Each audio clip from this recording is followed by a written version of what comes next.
Hello and welcome to the Slate Political Gabfest. No.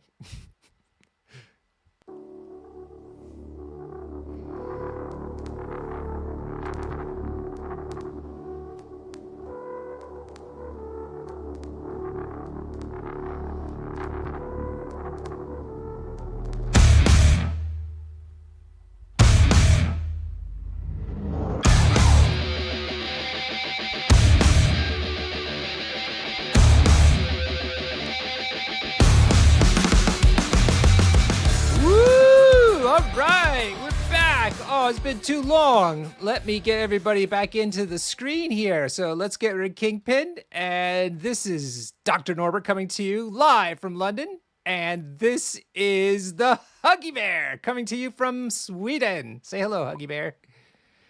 Hello, Norbert, and hello, everybody out there. Good to have you back. Sorry, everybody, that we haven't been on air for a little while, but real life is a bitch sometimes, and here we are. It truly is, Norbert. How was your truly is. business travel, though, in Finland, was it? Did you get to the sauna? Did you make Yeah, some that deals? was real nice. And now I'm loading up for another business trip tomorrow. Yay! Yay! Where's this one? It's domestic, but it's way up north, and it takes 8 hours by train, and not too excited about that. But that's life now. Ah, bummer. Oh, that's too bad. Well, but look, it's good to have you back. I'm glad you're back in the chair. We've missed you as well because you had to miss a couple of events even that I was streaming. So all good that you are here now. I'm glad to be back. Cool. Excellent. So let me just turn on the stream review before I forget. There we are.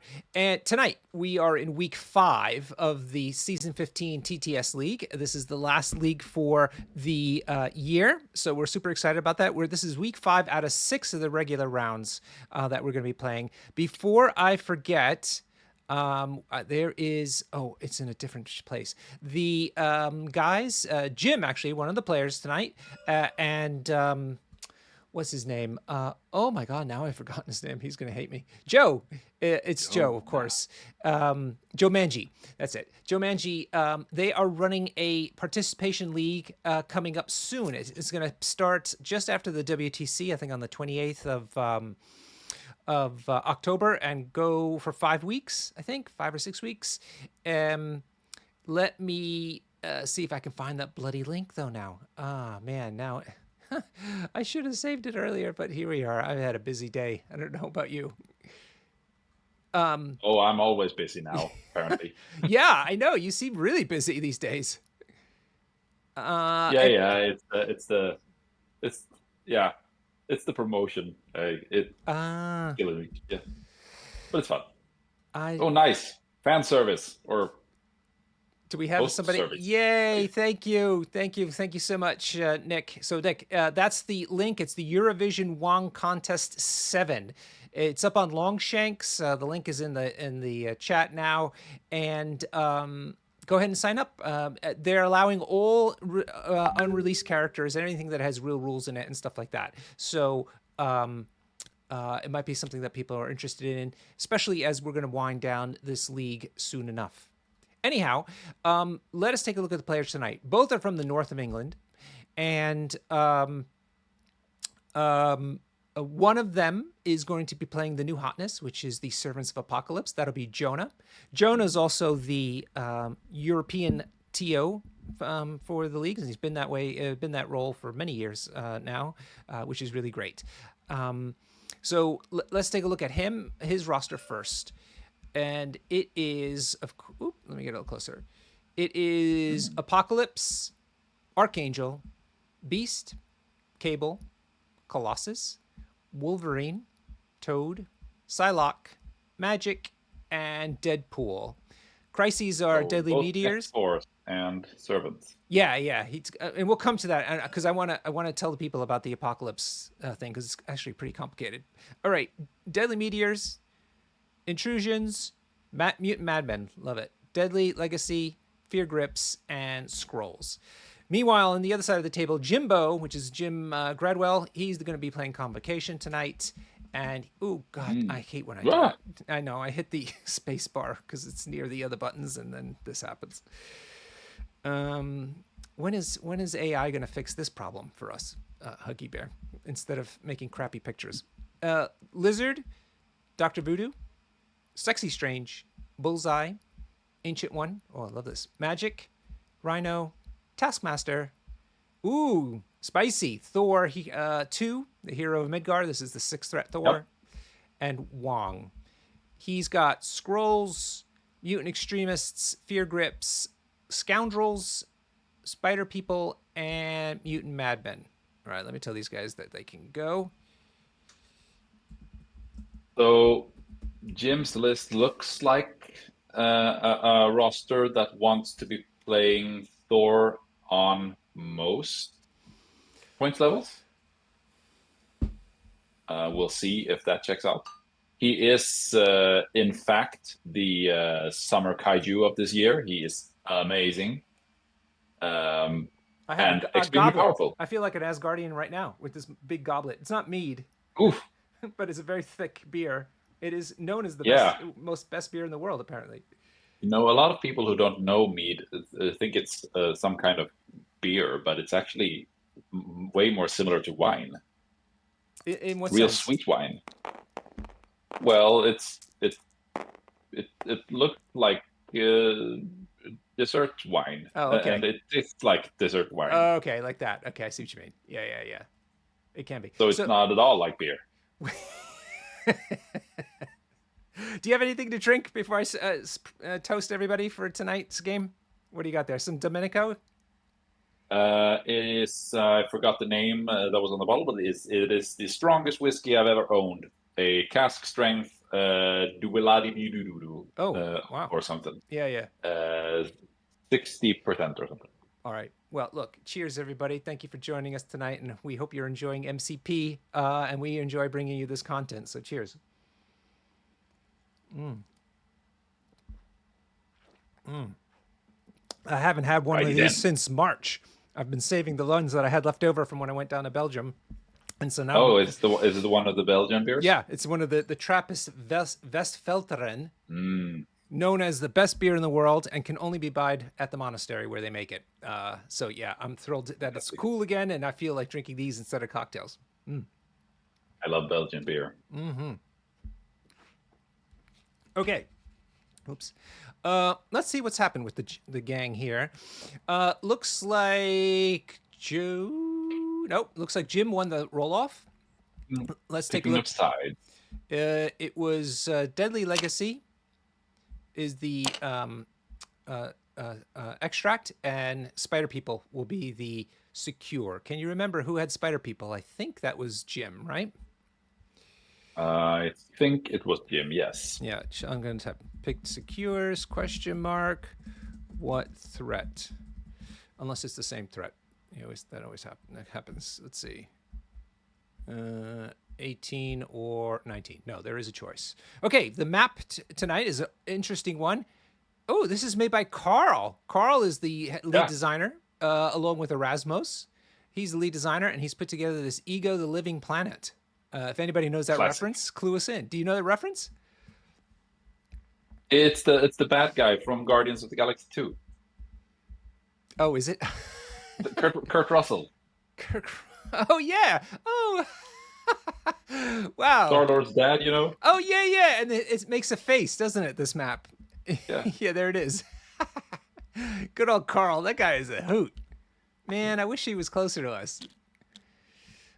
Yeah, look at that face. That's brilliant. Good work, Carl and Erasmus. All right, while the boys get themselves settled in, let me take a look at this map. What's that thing on his forehead? Yeah, what is this? It looks like a zit. Watu. Watu. Sorry, Watu. If that's what they call it. So that's size 3. The eyes are size 3 as well. Ooh, big sizes. Size 1 crater. The nose is size 3. The mouth is size 4. Size 4 mouth, ladies. Size 3 hex. Size 2 pimple. Size 2 crater on the top right. So that's one crater, size 2, size 2. So it looks like 1s and 2s are scattered on the outside of the face, so to speak, and then straight down the middle is size 3s and one size 4. Excellent. Good Yeah. stuff. I believe you get poisoned if you have the pimple thrown at you. Oh, it's a new one-shot. Huggy Bear with the new one-shot release information. Nice inside info. I hope you don't get in trouble. And then the turns out the crises are straight down the middle. So right here at the top of the board, in the middle, and on the right. Sorry, on the bottom. Yeah. The way 7 points on the map, which is on the lower end. Oh wait, But I made a mistake. The secures are a D, so that I missed them. They're on the right and the left. The secures, as well as the top and the bottom, and then the cures are straight down the middle. Sorry, go ahead. Indeed. What were you going to say? I interrupted you. 7 points on the map, slightly on the lower end, although it should be. It'll be interesting to see the deployment. 'Cause that's gonna be quite telling what the respective players are aiming for. The Jonah has some advantage going for the middle extract, as he can hide characters behind the size 3. And then Jim has an opportunity to go for the northern and southern ones in protection of nice pieces of terrain. So I assume priority is with Jonah, given the fact that Jim's side seems a bit more advantageous. Was that the case? What's that? Say again. Who had prio? I forgot. It looks like Jim won it because he got 2 crits. Oh, so he managed to get both prio and a side with 2 cover-friendly extracts. Yeah. Even 3 actually, because he can be standing on top of the nose and still be within 1 of the middle extract.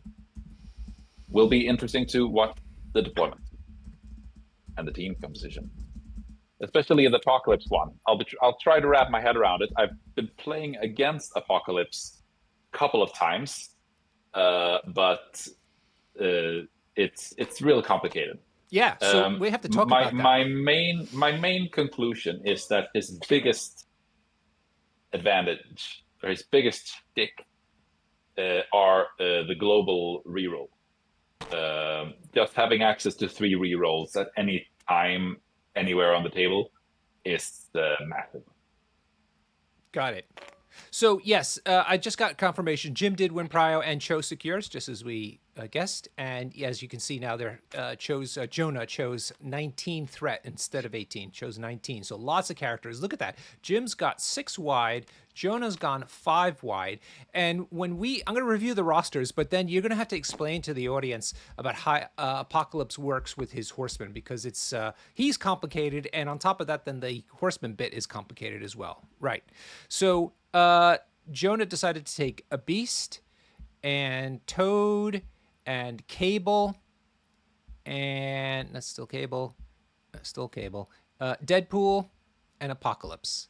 Now, he gets to assign horseman cards. There's 4 horseman cards: War, Death, Famine, and Pestilence. And I'll let you explain that once I go through everything else. He took Brace, the first one. Oh, that's an Apocalypse card. Nice. We have to look at that. Yeah. Immortal Very Servants. powerful. Immortal Servants is essentially the leader. It's kind of part of the leadership. Sacrifice. No, it's its own card, but it's what? It's basically a healing or recalibration matrix as one card, and you can play it as either or. Oh, I'm sorry. I'm thinking of this card that I'm just looking at here now on the bottom right, the white card. Yeah, so the leadership card. The leadership card isn't part of the 5, is it? It's just a leadership card. No. Oh, I see. No, those are not tactics cards. They're just horseman cards. Got it. They're their own thing. Yeah, I wasn't. I thought it took up slot, but apparently not. Yeah. Okay. So 1 second. Let's just look at Convocation and then we'll get into it.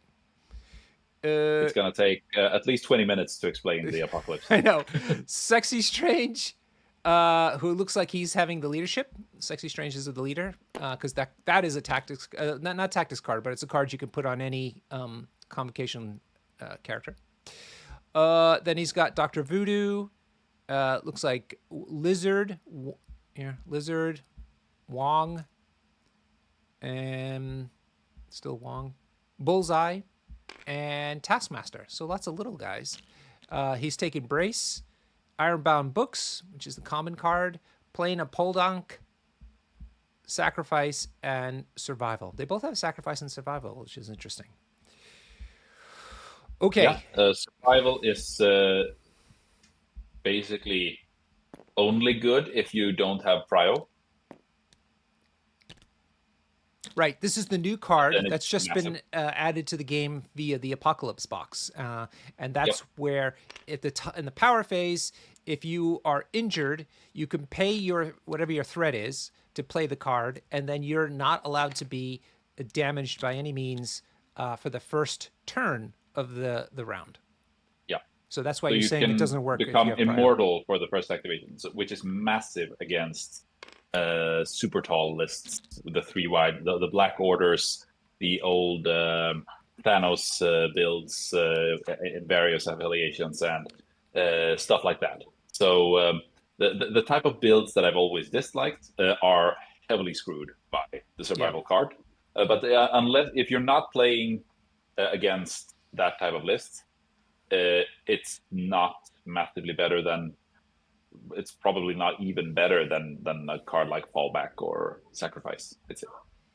Yes, and the one and only Ravnek, thank you for pointing that out. I just learned this today as well. Apparently, Namor's ability, which doesn't allow you to re-roll dice or reduce damage. Correct. Right? He can push through the survival card. Yeah. That is correct. Yeah, the only character Because I believe he that does doesn't that. he doesn't allow damage to be prevented. Is Yeah. the So word of the you're day. immortal except So for Namor. So be careful out there, people.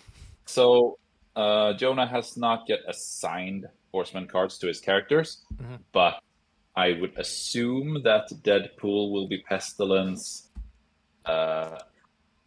Toad might be Death, actually. I don't. It's basically there's Famine, there's Pestilence, and then there's the 2 violent ones. But the interesting ones are Famine and Pestilence, because the idea with the Horseman cards is that you assign it to a character, then they get 1 superpower, and they get 1 way of generating evolution tokens.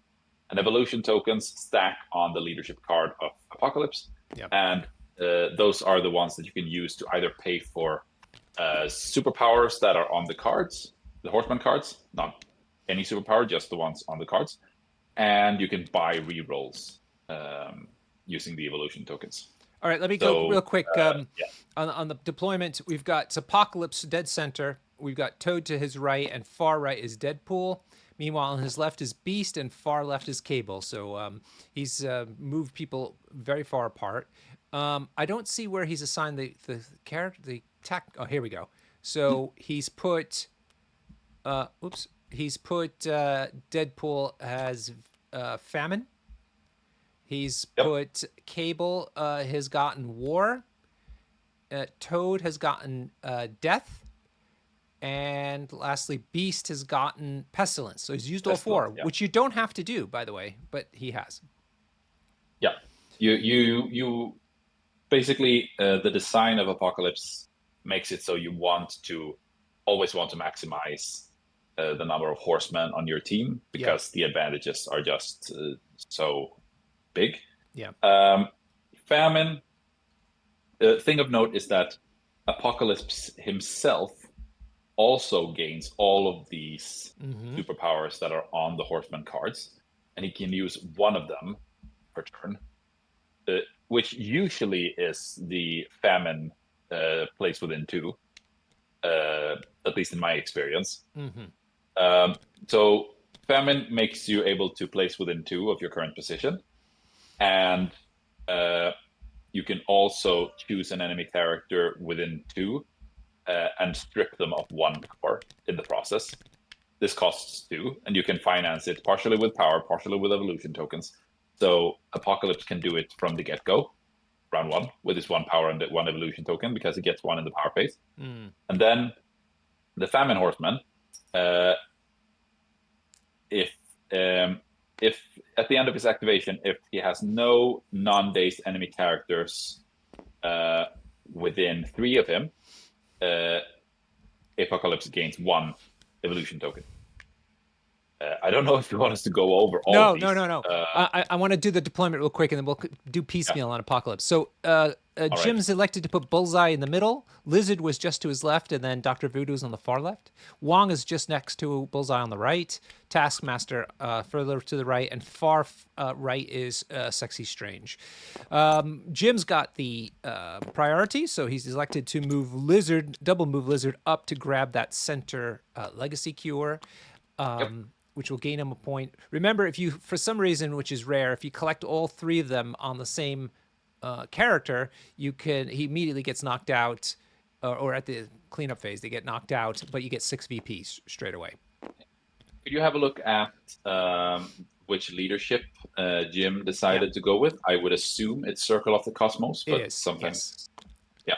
So if Apocalypse, for instance, should use his Famine Jump, get forward, get within 3 of Lizard, shoot him once, then he will be able to, if he takes damage, he will be able to bounce back and end up behind the nose, so that he is unable to be attacked again. So that is a pretty nice placement, even though it looks like he put himself in harm's way. Okay. Toad, meanwhile, has moved up and using his range 2 ability, has taken the top Legacy Cure. Now Jim is activating Dr. Voodoo to possibly shoot Toad. The nose is size 3, folks. Yes, correct. So yeah, guys, Apocalypse, he's got a lot of rules on his card to begin with. Then you add in the kind of like Apocalypse card that I was mistaken about before, which has some rules about how you gain evolution tokens and how you can use the superpowers on these horseman cards. And lastly, you then can choose a certain number of mutants that are part of the affiliation, and each of the mutants have 2, they're allowed to use 2 of the 4 cards, depending on which character it is. And so you put those cards onto those characters for free. And as you were saying, Huggy Bear, they each have a superpower, which the character can use, but also Apocalypse can use. And lastly, some sort of a special ability that gives them some way to gain evolution tokens. And evolution tokens are basically spent by either the mutants, the horsemen, or Apocalypse, I think. You can use them to re-roll dice, or there's something else they can do with them, or... Yeah, they can finance superpowers. Oh, that's it. They're like power. They're like power. The horseman superpowers. Not any superpower, just the horseman superpowers. Okay. Taskmaster has double moved up to the right Legacy Cure and picked it up. And keep in mind, he is also now contesting that Secure. So the Secure is the Spider People one. This is where if you were to... If you're within 1 of it, you could pay a power to roll your energy defense, and you need to get more successes than healthy characters around it. But if you roll a skull, you get placed within 2 of your current position. So he only has 1 power, so he elected to pick up the Cure, not to try to flip the point. Yep, extracts are generally more prioritized than flipping points, because the points can get flipped back way easier than you can lose an extract here. Cool. So, although Taskmaster, it could be in danger of getting shot at by Cable there. Yeah, for sure. But he's decently tanky, especially in cover.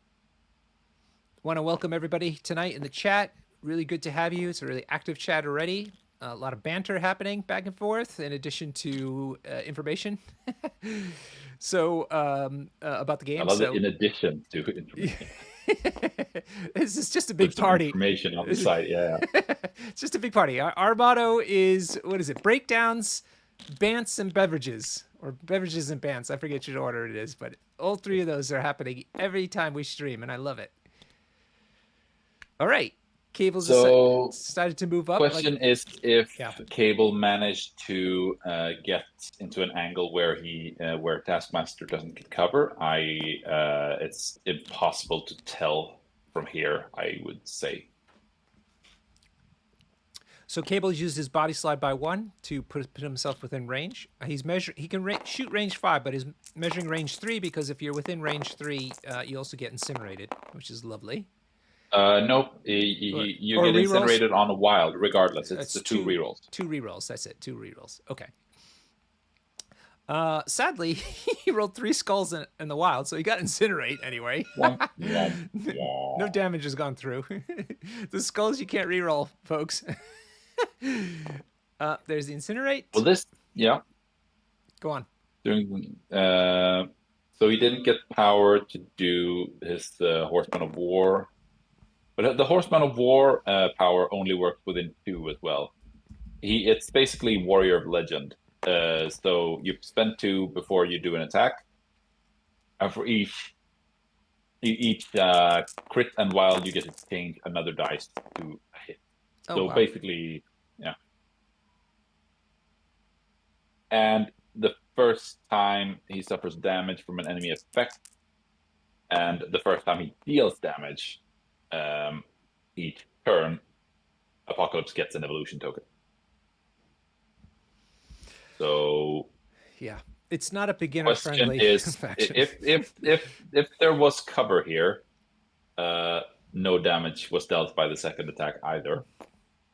Yeah, I think it's size 3, so he should definitely. There apparently was cover. Yeah. Because otherwise he would have had another evolution token by now. So Taskmaster surviving quite handily. Cable Right. not performing. Bullseye is going to go ahead and try to flip the home point for Jim, and succeeds, but does get the skull. So he's going to be moved 2.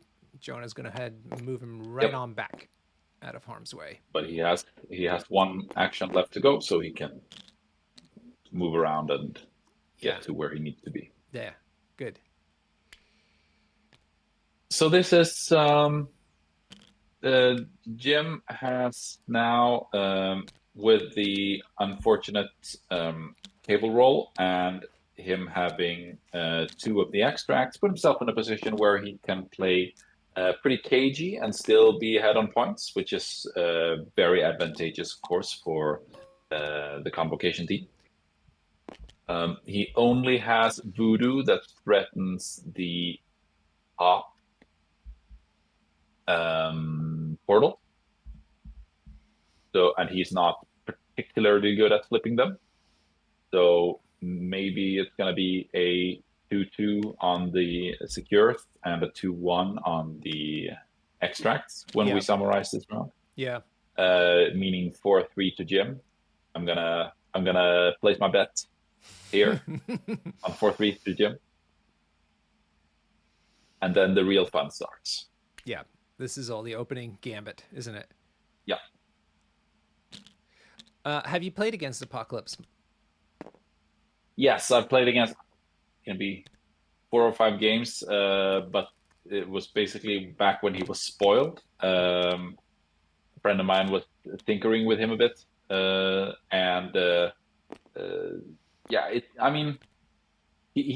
his main power, I'd say, is the cognitive load. Yes. He just has so much stuff going on that you are almost bound to forget something and get gotcha by it at some point. The Pestilence Horseman is extremely powerful if you're not prepared for the auto damage that he puts out. If he puts the same condition on a character that character already has, or just have Toad or someone move into a pile of your models and then just say, you guys are all rooted, and then he exists again. That's really, really bad. All right, so that was 4 hits from Beast into Taskmaster. Taskmaster saved 1 and also got cover, so he's only going to take 2 points of damage out of those 4. Beast did roll the wild as part of the attack. He has to place within 1, which is probably what he wanted, to be honest. And we'll see if he decides to flip the point. People were pointing out that not only is Doctor Strange, Doctor Voodoo not very good at flipping points here. Beast is not as well because his energy is only 2. So he may not get this point if he decides to flip it because he needs 2 successes with, what's his name, sitting on there, Taskmaster. Yep.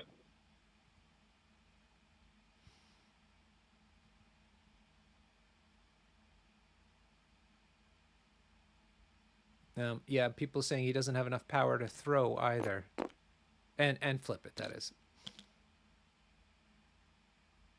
Yeah, he does. Throw and flip. Oh, he does. Sorry, Yeah. I misread it. Yeah, his throw's only 2 power, isn't it? So yeah, he could do that. Yeah, so that is good. Yep, Yeah. and it's size 2. He's only 2 energy defense, so it's still just 75%, even uncontested. Ooh, look at you with the stats. Yeah, I don't know a lot of stats, but that one I know. Okay. Okay, so this is the bump, the reverse bump from the Convocation leadership that's happening. After you suffer an attack, you're allowed to bump within 1 of yourself. You have to take damage. You have to take damage? Okay. Does it have to be away or can any direction? Any direction. Mm-hmm. Okay. And I even think it's effect, not only attack. Yeah, I think you're right about that. Let's see if I can call it up. There, I can. Yay. From an enemy effect. Effect. Cool. Nice one. Good old combo. Another not so easy faction to play, but I would hazard to say easier than the Apocalypse faction. Yep.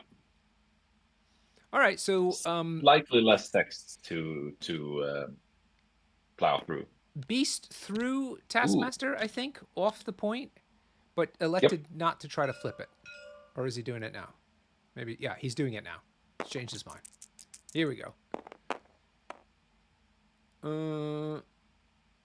He gets it. No skull. Nice one. Yay, Beast. Everybody's doubting you. And now Doctor Strange will try to murder him. Okay, so he's going to scalpel himself, maybe? Yeah. Within 3? He's going to start by feeding him an extra power with Wong so that he can scalpel himself forward and double tap Beast. Okay, got it. You played Convocation for a while, right? I did, but that was a long time ago now. Yeah. They haven't had releases in quite a while, so I'm hoping for them to get something down the line. My friend Maria in our club laments that because she's a huge Convocation fan. She's got fantastically converted models. models. Me too. Doctor Strange is my favorite Marvel character, hands down. Oh. Yeah.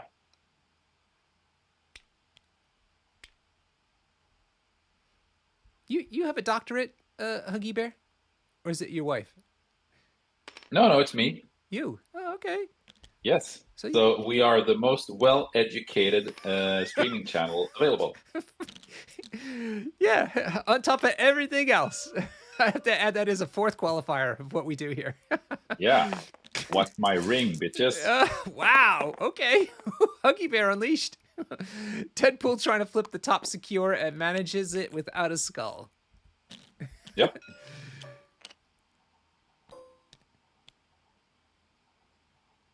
So at the moment, Jonah might prove me wrong. Because at the moment, it's actually 4-3 to Jonah. So Voodoo and Doctor Strange are going to have to do some work. All right. Here comes Voodoo. He's within range of somebody. I'm not sure who's he going. He's going at this point, I think that if I was playing here, I would shoot Deadpool. Hope to generate the power and then possess Toad to make him drop his extract. Yeah, that's big brain. I like that. Because now, if he shoots Toad and does a damage to him, Toad is gonna move away. Yeah, and not be able to be possessed. Yeah, it looks like he saved like a boss, though. Yep. Now, why did he move, though? Oh, because he rolled 2 hits and that triggers the throw. Okay. On the builder attack. Right. So he's thrown him into Which Deadpool. Is really good. And the throw did way more damage than the attack. Um. Yeah. Let's see. Where's Toad's character? He did get the perfect amount of power, though. Mm-hmm. Well, not the perfect amount, but he can at least possess Toad, but he can't pick up the. Yeah, but I don't think he did it. I don't think he did it. Nope. No, he didn't. So instead, Apocalypse is It going. puts him in danger for Deadpool's shooting Mm. if he does. So maybe that's what he's thinking about. Apocalypse decided to flip See. the home secure, but then rolled Yep. a skull, so he's going to get placed within 2 by Jim. Oof, that's rough. Yeah. I thought he would place himself forward, shoot Lizard once or twice, generate at least 1 power, and then flip the point behind him, Mm-hmm. so to speak. Yeah, he's got no power, so he can't use his special card. Oh, he's got 2 evolution tokens. He could use it. He could use it, but he can't. It just puts him back into his place, basically, instead of forward. He can combine power and evolution tokens. Yeah, here it comes. Here it comes. So he basically nullifies. Yeah, so he can get back and do an attack into Lizard. Which, given the Circle of Cosmos leadership, you were only ever gonna get 1 attack out of him anyway. All right, here's the place. He was just showing how he's using his evolution tokens to play Vanish into Dust, which is the place back. Toast makes a great point. First of all, Toast from New Jersey eating a Wawa sandwich. Well done, sir. That is classic. Bring one with you on the plane. Not for me, just to have on the plane. You know, a little snack. Because it's certainly going to beat whatever you get at the airport. All right, so and he points out that possessing Toad would have been difficult for Voodoo because you don't automatically get the recall to get Brother Absolutely. Daniel back. Yeah. Yeah, that's what I was debating earlier. Okay. Although, I mean, yes, that is true, but the option is having Apocalypse go up on points, and that's going to be dangerous, given the fact that Jim doesn't have a lot of attrition power in his team, so the game for him will be mostly about trying to stay alive as long as possible and running around with extracts. And if he ends up being having to be the beatdown, that could very fast become difficult for him. Okay, Apocalypse managed to do a good hit into Lizard. He rolled 5 hits, but Lizard had a shield and cover, and damage reduction, so he's only taken 2, and gets to bump back from the leadership ability. He also got, because Apocalypse rolled a wild, he gets to put a slow or root on the target, and he put slow on him. And then he's got an ability, right? Oh, did he change his mind? Is that the root symbol now? I can't tell these new symbols. Is that root? Let's see. Yeah, that's root. Root. Okay, so he's put root on him. He has. So he has. Yeah, shock and root. Either shock or root. Yeah. And if you already have shock and root, you get thrown. It's shock, not slow? Okay. Shock. Yeah, and so then he has another ability, which is if you go to put a condition on the target that already has that condition, then what happens? Then it gets... that's the pestilence ability. That's let me bring it up. I don't know it by heart. On his card. Basically, yeah, it's on his card, on the pestilence card, which Apocalypse can also use. Yeah. You really need a PhD to wrap your head around this. Seriously. Okay, the pestilence superpower is that each enemy character within 2, you choose one of the following effects, which means that enemy characters within 2 gain one of the following special conditions: poison, root, or slow, where root and slow are the most powerful ones, obviously. And if you already have that condition on, you suffer 1 damage instead. I once had Toad daze or KO 3 characters at once, or maybe because there were 3 characters standing with 1 stamina left, and he just went in between them and said, "You guys all die." Okay, but call up Apocalypse's card, because the chat is confirming what I'm saying. Apocalypse has a 1 power cost ability that is somehow similar, where like if you put the second condition on him, something happens. Also, the Pestilence power is the one that gains you the most evolution tokens the easiest, because at the end of the character's activation, you gain 1 evolution token for each enemy character that gained 1 or more special conditions during this character's activation. Yeah. So you can quite easily get 2 or even 3 in one go. But yeah, Apocalypse. Yeah, well, hold on. You look at that in a moment. Wong did indeed walk up and give Sexy Strange that extra power. Sexy Strange is now activating. He scalped himself forward, which puts him into range of Beast, and he going ahead and is attacking Beast now. And we'll come back to the Apocalypse ability, because again, it's another interaction you have to be big brained about. This is not my faction, I can tell you that. Strange rolls 4 hits into, oh god, 3 saves, 4 saves. Yeah. No, there's Pierce, so there's 1 damage. That's right. It's but that's not what Jim was hoping for. No. So Beast will I guess he could walk and do a 75% flip. No, it's even a 50-50 flip. Because 3 dice contested is 50-50. Okay.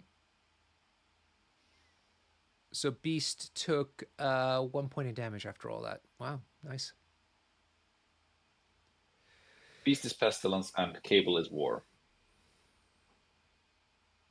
All right, see what Jim does. Looks like he is going to move forward.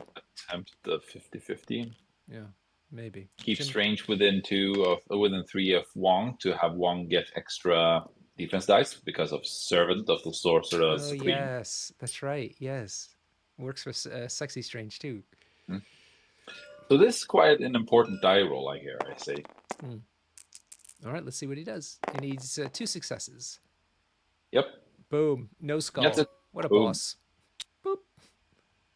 There it is. 4-3.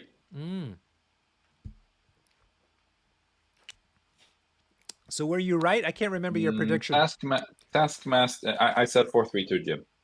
Taskmaster's legacy virus isn't showing up on the streaming overlay for some reason, but yeah, he is holding one. Taskmaster holding. All right, read the Apocalypse ability now. The 1 power. His ability. This is virtually. I mean, let me find it. It's okay. It's the one that is this about. This may take a while, Norbert. Yeah. Okay.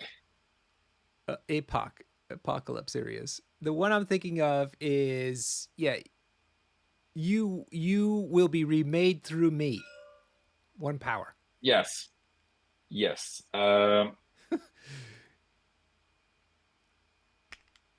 Right. When an enemy character within 5 would gain a special condition it already has, this character may use the superpower. The enemy character gains the bleed, shock, slow, or incinerate special condition instead. A character who can be affected by the superpower only once per turn. So basically, you can get both damage and because bleed, shock, and slow, root, slow, poison were the ones that can be caused by pestilence. So these are 3 new ones: incinerate, shock, and bleed. That Apocalypse can add, and he can only use this once per turn, though. Yeah. Okay. Still, because of his attack, I would assume that it's shock or incinerate that would be the most popular ones here. Yeah. So crazy, and of course, Apocalypse is immune to all conditions, but if somebody were to give him one, even though he's immune, he's not immune to all conditions on his healthy side. He's immune to all conditions on his injured side. Every time he gains a condition that he's immune to, he heals 1 point of damage. Right. And he also removes 1 damage from himself every time he takes damage. I didn't realize his immunities change on each side. I was looking only on the injured side.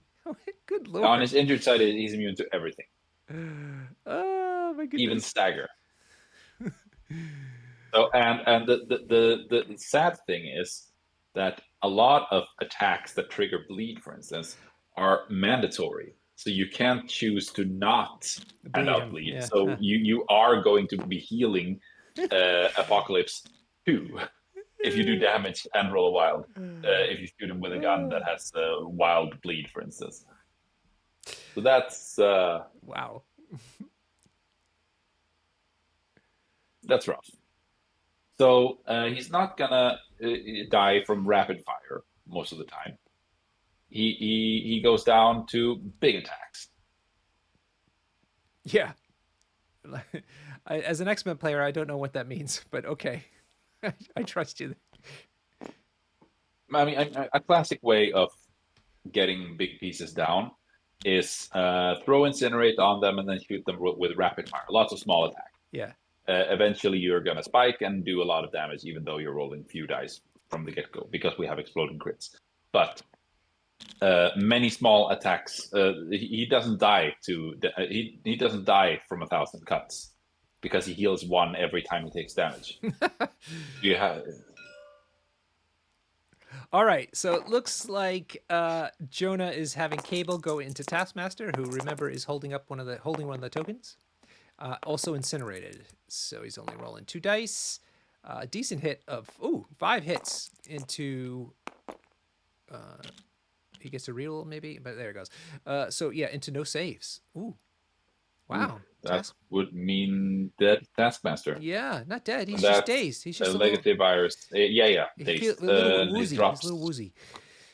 Drops the little token, which Cable very happily picks up. Look Yep. at that. Bad news for Convo. Although I would assume, or I would not be surprised to see Voodoo retaliate by going first now. Jonah does not have Brace, so Voodoo, for instance, attacking Deadpool, throwing him into Toad, and then attacking Toad, he could possibly daze them both. That would not be too unlikely. All right, looks like he's going to body slide by 1. Coddle's pointing out, Huggy Bear, that Jonah does have Brace. There it is. I can't read, apparently. It's a cast strength whiskey, my friend. You got to watch out. Yeah. Right, so there's the body slide. Where is he going? He can only move short, so it looks like he's just going to skedaddle.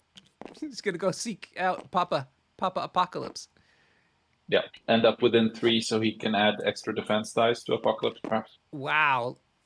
Man, that's nasty, Jonah. Can't remember if Apocalypse can also, during the power phase, bring characters, 2 characters that are within 5 of him to within 1 of him, teleport them. Yeah, Which is they drop their tokens. Extremely powerful ability. They do, and Yeah. it costs 4. Yeah, but it is really good power. Range 5. Mm-hmm. Amazing.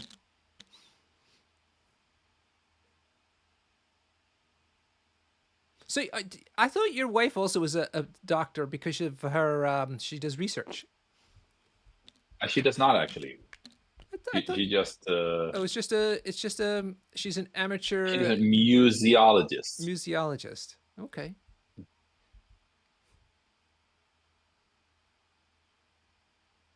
Let's see. Jim likes to.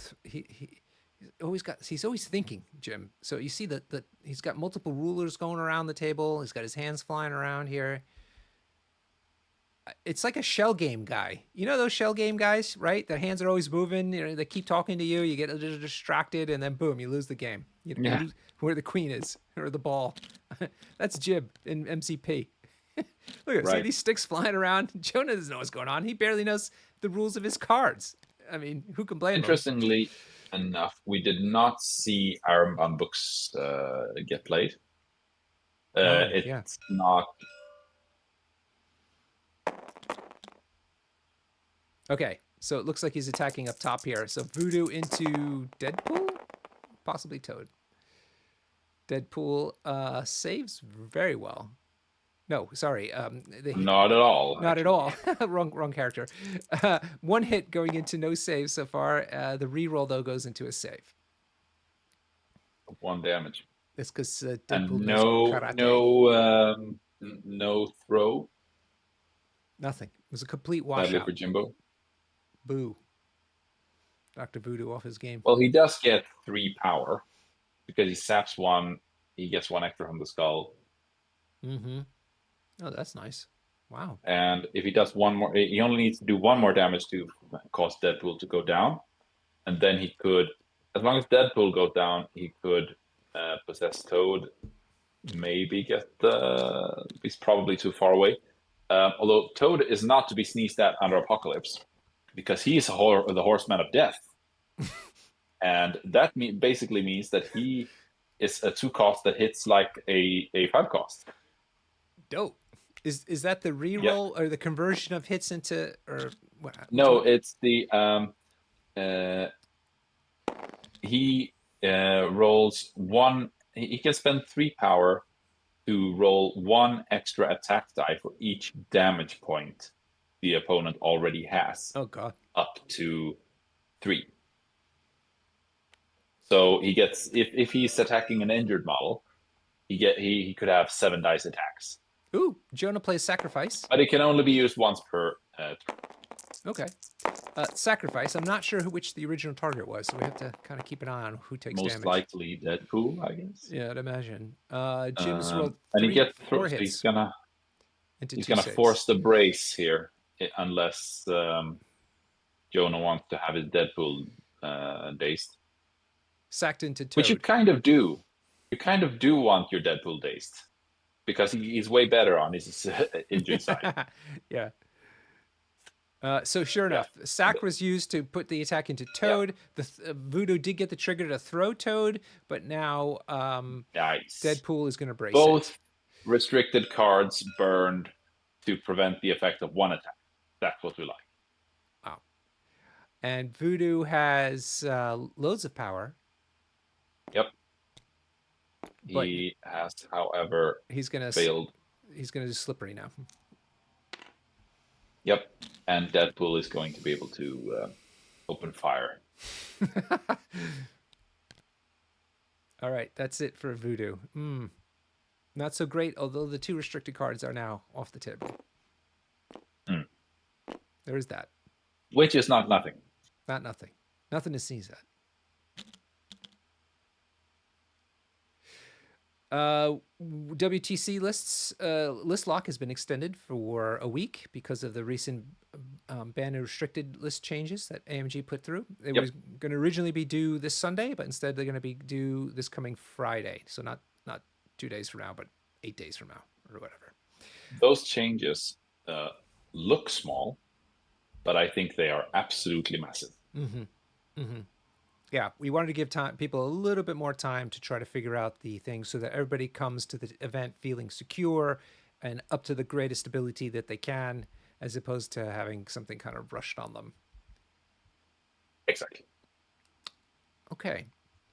And so those rosters will be going live on Saturday the 12th.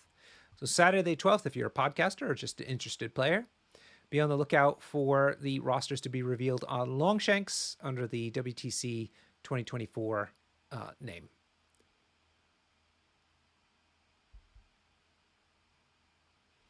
Also, Huggy Bear, I don't know if you noticed, but the Mutant Weekender that we're running again next year, which you and Kolar are coming to, Yes. Not only did we expand it from 48 players to 64 players in the first place, but we managed, because of demand, to squeeze in 8 more players. So we're going to have a full 72 players coming to London, January 11th and 12th for the Mutant Weekender. It's absolutely legendary. Yeah. So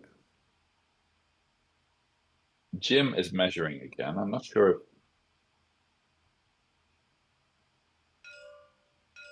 no, it's Jonah going. 'Cause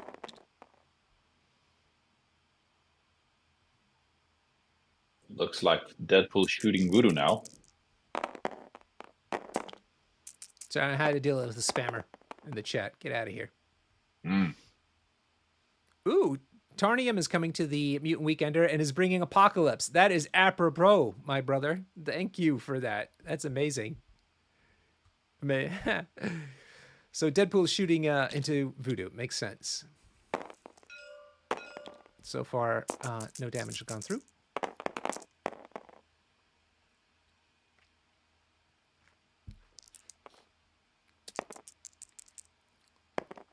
Oh God, Jim's rolling all the skulls. Yeah.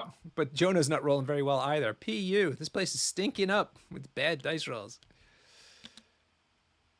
Thank you, Joe. Joe's coming to the event as well. He's stoked that it's so big. Yeah, man, and it's also in London, so we're getting all international people. We're getting tons of people from England, of course, but we have France, Finland, Sweden, Denmark, Slovakia, Austria. I think that's all the countries. Forgive me if... Oh, Ireland. I think that's everybody, though. So all those different countries are having representatives coming as well. Did I say Finland? Finland is coming too. You said Finland. Yeah.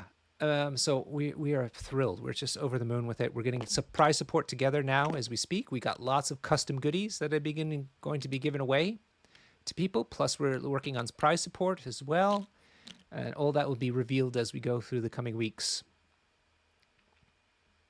Can't wait. There is a wait list, Mid-Table Obscurity, Peter, or anybody. Please go to a Mutant Weekender or Mutant Weekender Qualifying, I think it's called, 2025, and just sign up. You'll be automatically added to the waiting list. I already burned through the waiting list to get to these extra 8 players that we added. So there's always going to be drops. That's just the nature of the beast. So definitely sign up because there's a good chance between now and January that you might be able to get in.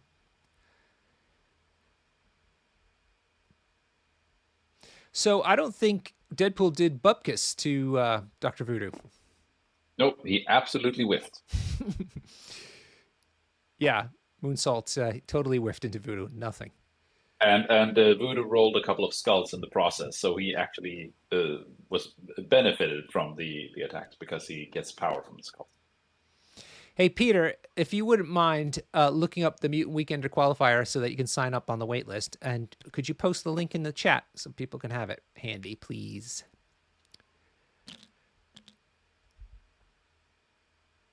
The one thing of note is that even though Apocalypse himself heals damage every time he gets damaged by an attack, he does not heal damage dealt to him by throws or some other source. Mm-hmm. Meaning that I believe Bullseye's I Never Miss superpower would not trigger the heal. Yep, it would not. So, Oh, that's but nice. it does cause bleed on the wild though. So, oh, you hope you don't get the wild. Apocalypse, man, what a man.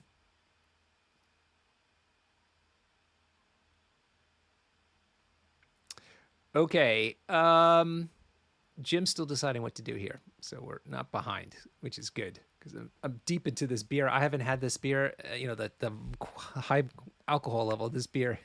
I've been trying to go slow with it, but boy, I haven't had one like this in a while, and it does still hit. As he downs his cast strength whiskey. That reminds me when I first came to England, still used to American drinking culture. And the British people just left me in the dust. I mean, it was like easily twice as fast as I was going at the pub. Yeah, I resorted to buying when it was my turn to buy rounds and stuff. I would buy half pints for myself and pints for everybody else, just to be sociable. But I couldn't keep up. Right. Europeans, man. So if you're coming over from Canada or the United States, you're in for a treat. Although the prices in Denmark do temper the drinking, the European drinking levels, but not by much. So it appears Bullseye moved over and managed to flip the points next to Deadpool. Mm-hmm. And not get a skull, so he's sitting on it. That's good for Jim. He needed a little bit of a win on the top there to stay in this.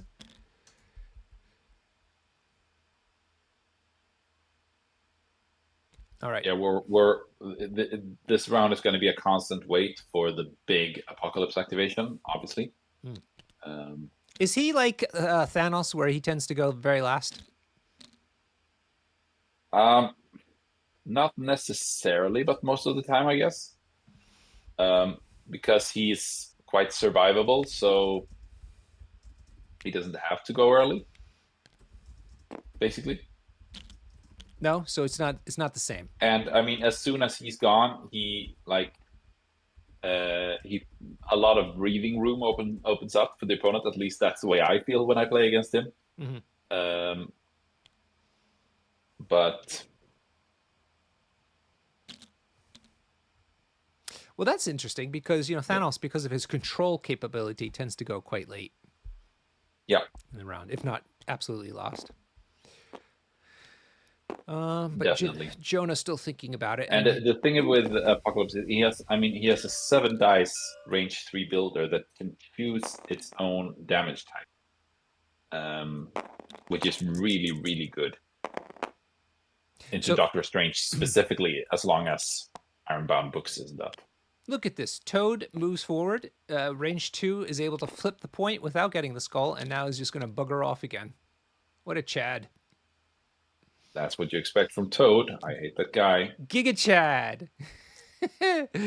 That's one of your sweetest team names, right? Giga Chads? Something Giga Chads? You may be right about that. Oh, it's not my team. Sweden has 6 teams coming to the. I thought England was doing great with 5, and then on the podcasts. Oh, you got to listen to the Rapid Fire podcast. You're too far away. Oh yeah, I'm all over them. Yeah, the Rapid Fire is interviewing every one of the captains. They're very short, between 5 and 7 minutes long, but they're doing them every day. A different one comes out, and so I think I heard. That's where I found out. It twigged on to me that Sweden's sending 6 teams, and we only have 5 from England. I was like, damn it, these Swedes, they're unstoppable. It's like the Lion of the North coming back, the spirit of the Lion of the North. Yeah. Attacking Denmark. Ravaging the countryside. Yes. But I'm still looking forward to it. It's gonna be. Oh, of course. It's gonna be blast. Yeah. What is going on here? I don't know what these boys are up to now. This Jim, see, it's Jim measuring everything, right? It's Jim doing all the sticks and things. Yeah. Now he measured a cable attack into his own toad.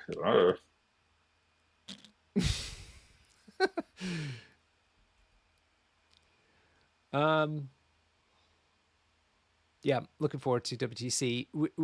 We may have somebody ready to take on the 2025 edition of WTC. Somebody new, I mean, but that isn't 100% just yet, so I can't say more.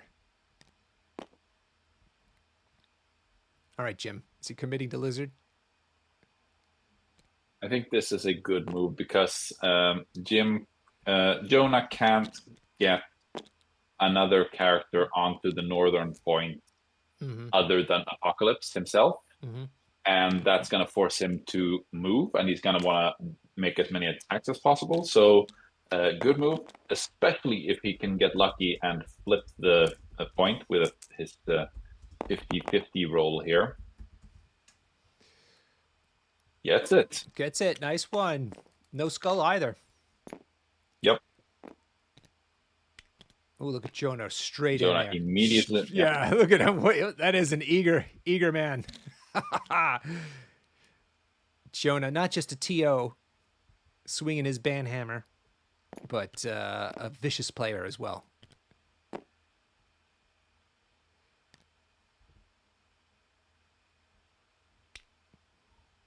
Jonah, of course, winning 6 games in a row at one of the recent English AMG GTs.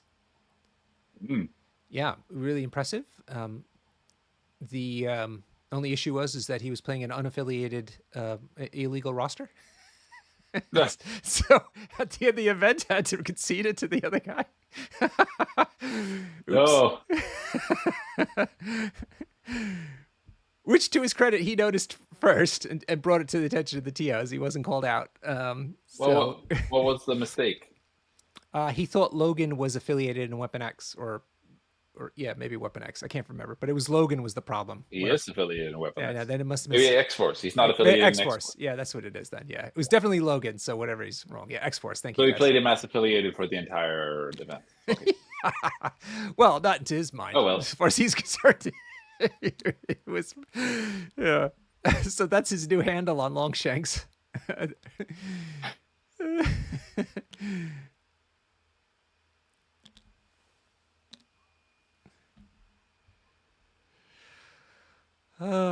Okay, so Jonah's not doing Apocalypse, apparently.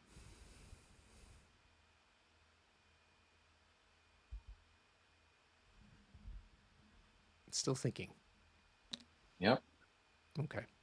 Beast, maybe. Maybe Beast. Maybe. He doesn't have many activations left, so... Boop. There goes Beast. Where's he off to? Gonna flip the other point? Yeah.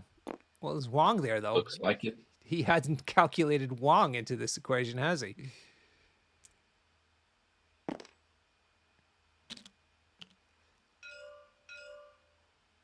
All right. Beast's going to try to flip. Remember, he only has 2 energy, so not so great. Well, let's see. Double skull. Oh, look at this guy. Beast coming through. Oh, would have been fun. So he could be moving and get double tapped by Wong. You know, Wong doesn't make attacks very often, but when he does, that's right. He always spikes. He's like a grunt. You know, I usually say 4 dice attacks are better than 5 dice attacks. I agree. I totally agree. When I was playing Shadowland Daredevil, it happened all the time. I mean, psychologically, you never expect big results from a 4 dice attack. Okay. So when you actually get a spike, yeah, it's like... All right. Back over to Jonah after that successful Beast activation. Jonah just owning this round.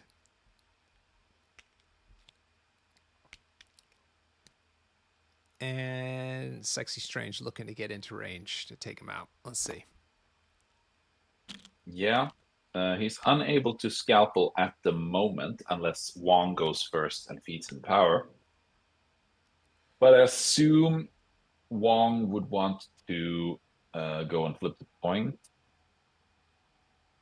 If he can.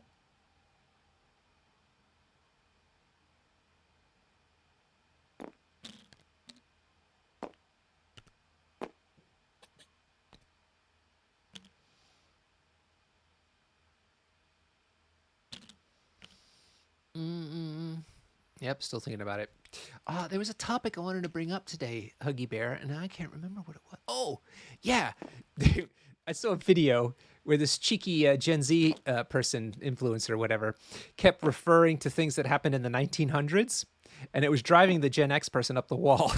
You know, in the late 1900s is when, you know, CDs were prominent, and the Gen X person's like, late 1900s? How dare you? The person's like, what? What's wrong with that? She goes, it's just rude.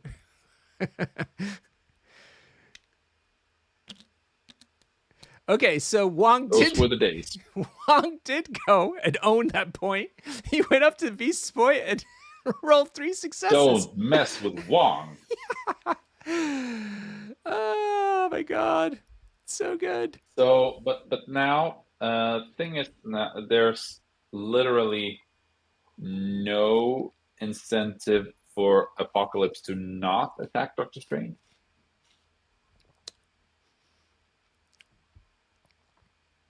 Oh yes, there is, because he's going to be giving up Prio then. Mm-hmm. Never mind. That is pretty smart by Jim. Talking about contested pay to flips, did you hear about the story about my game into Torbjorn at the UK Nations event this summer? I've heard about it, but give me the details. I will. So as we see what Apocalypse up to. So Apocalypse uses Pestilence to teleport himself to Famine. Famine, thank you. And then moves once to get onto the point. Yep. But he needs 3 successes. 3 flip successes. it He's at the got moment. 4 dice. But he will probably attack first. See if Yeah. he can get one of them. Off, yeah. Maybe. Looks like Bullseye. Bullseye's gonna get it. Poor Bullseye. It's a big ass apocalypse shows up. It's like, sorry, sir. Boom. Knocks him on the head. Jonah rolls 3 hits. Not so great, actually. Look at that. 5. That's s- and fails. not particularly not into 2 blocks. Jim, what? What did Jim have for breakfast? Jim has the blue dice roller. And then what are these rerolls for that Jonah's doing? He buys rerolls with evolution tokens. Oh, okay. Which completely failed. Questionable. Or maybe that was no. Yeah. Yeah, nothing. A complete disaster. So now he has to roll He's got to raw dog it. 3 successes on 4 dice.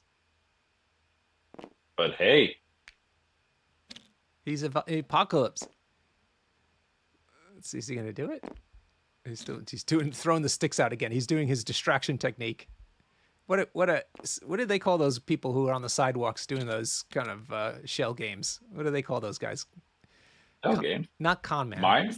No, the shell game where you put the 3 shells and then you put a ball underneath one and you had to. Oh yeah. I don't know. I mean, they're hustlers, but I thought they had a name. Yeah. Anyhow, that's Jim. I mean, look, now he's moving Bullseye. He just randomly throws rulers out everywhere and then suddenly moves Bullseye. Like, wait, what?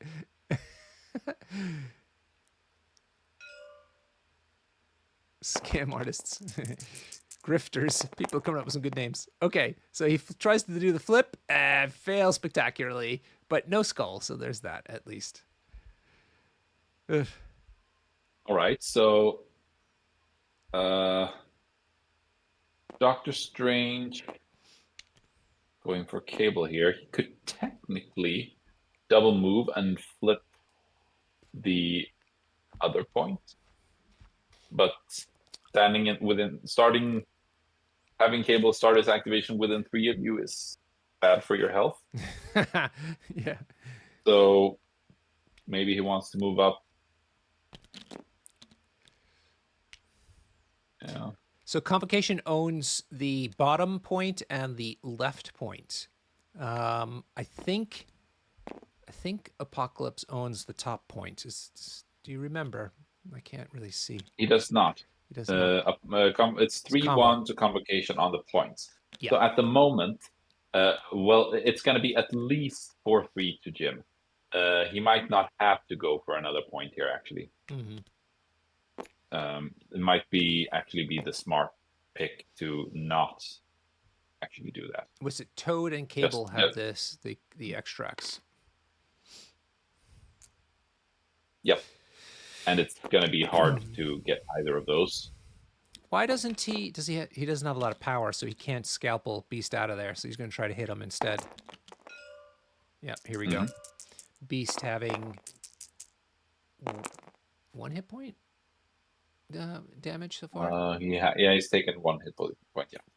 Another crappy roll. Oh god, this Jim's rolls have been hot and cold. Rerolls it all though. Oh yeah.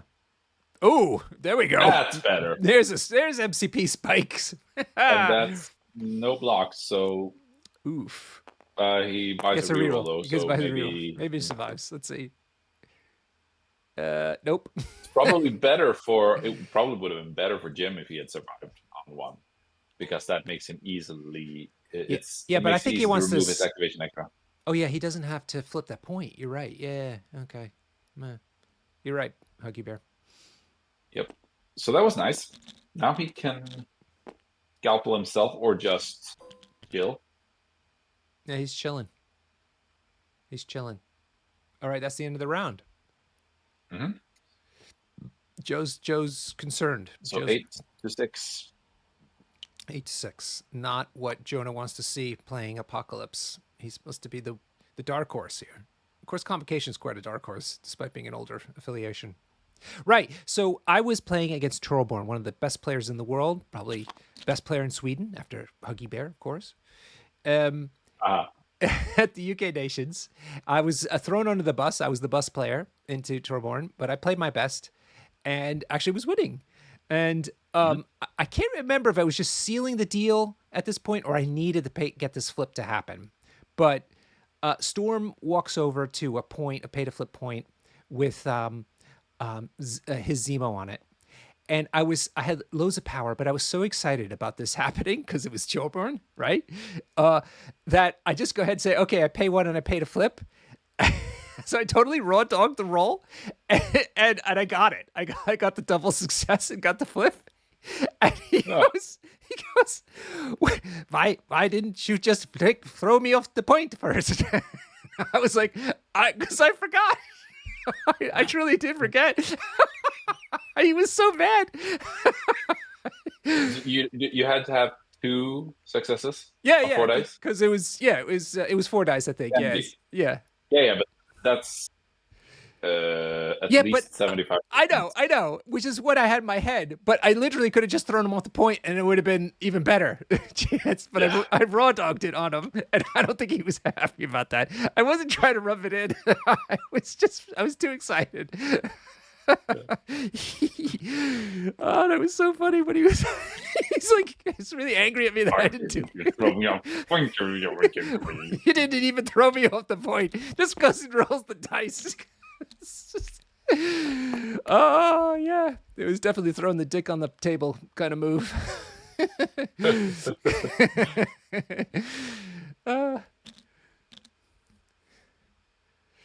That was good times. So no Ironbound books played this round either. Yeah, I mean, he doesn't need it. Jim's such a boss. He's like, attacking cards of sissies. We need some, yeah. It's Joe saying it's about sending a message. So Jim's sending one to Jonah now too. I'm not using the best card in the in the affiliation against you. You're not worthy of it. Joe also reminded me that I did actually beat the mighty Connor, web player extraordinaire, at our practice event a couple weeks ago in Bristol.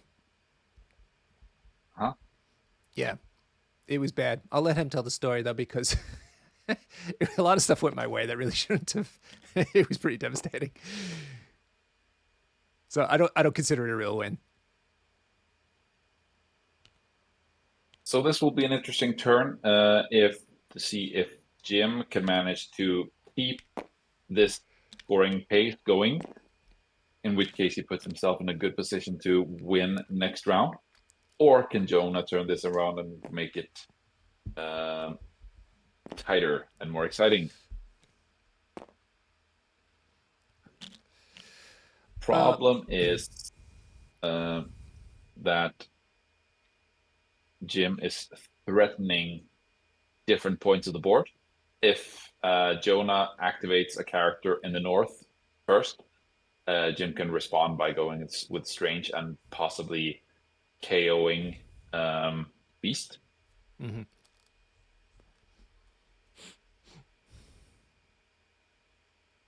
Let's see. So who's got priorities? It's Jonah, right? Jonah, yeah. Yeah, okay. And it most likely will be for at least this round and Huggy Bear, I think I have to congratulate you. Didn't you like win an award or something for being like the oldest man on the football pitch and still playing or something like that? Mm-hmm. What was that picture? That was not an award. That was not an award, Norbert. Like the old man still. That was that was just I wrote a message in Swedish that was like, we've lost all our games this season, but today we managed to win one. Well, congratulations, my friend. That's what... I'm not even the oldest one on the team. Actually, I'm one of the youngest. That's why it's called Old Boys. Wong just got incinerated, or rooted rather. How'd that happen? Is this one of the cards? Beast threw his card up. It's the best pestilence. Yeah. So Beast is using I'll his have Horseman's a pestilence. ability, and it's in range 3. Everybody who gets it, right? Yep. Range 2.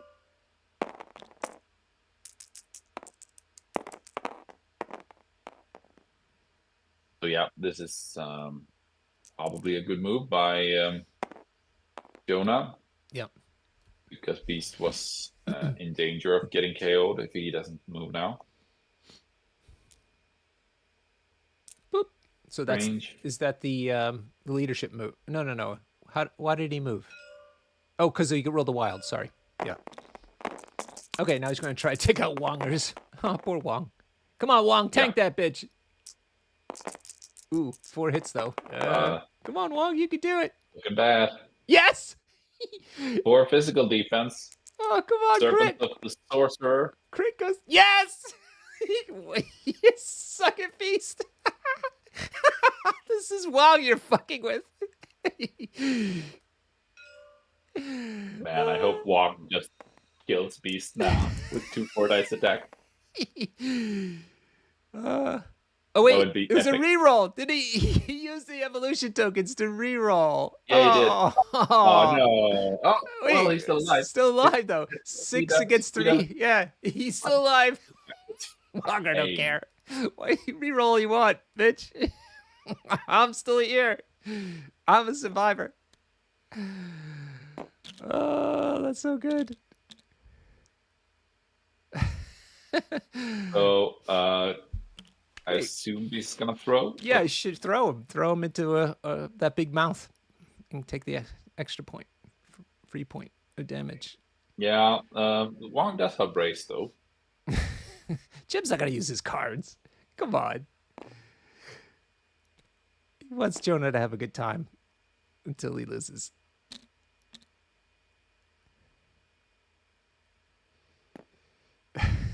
People like shove Wong up the nostril. There's a little bit of booger dangling out of a Wong booger. Booger man. The Booger No, Man. he's elected to throw him away from Strange, probably to get him Going outside of round 3. The mustache. The mustache. So, nope. Nostril time, maybe. I don't know. No, he is throwing him into the nostril. Maybe he heard us. So, does Jim brace here? That would be hilarious. Shanity, if you got a link for that ruling, that would be amazing because people want to know. The question is whether if a character with the Horseman card, if it's dazed, can Apocalypse still use that superpower? Yes. Yes. And the answer is yes. Okay, for sure. Okay, cool. Yes. All right, Beast's trying to flip that point. He with his... even can, even Oh! if they get KO'd, he can. Really? If they're off the table, he can still use the power? Yeah. Yes. Oh, that's interesting. It's weird, but it's true. That's very weird. Yeah, the days thing I could understand, but that's weird. That's really weird. Thanks, Shanity. Jeez. Okay. So right, he did not brace it, by the way. But Beast continues to be a boss, and with his 2 energy, managed to flip it and not get the skull.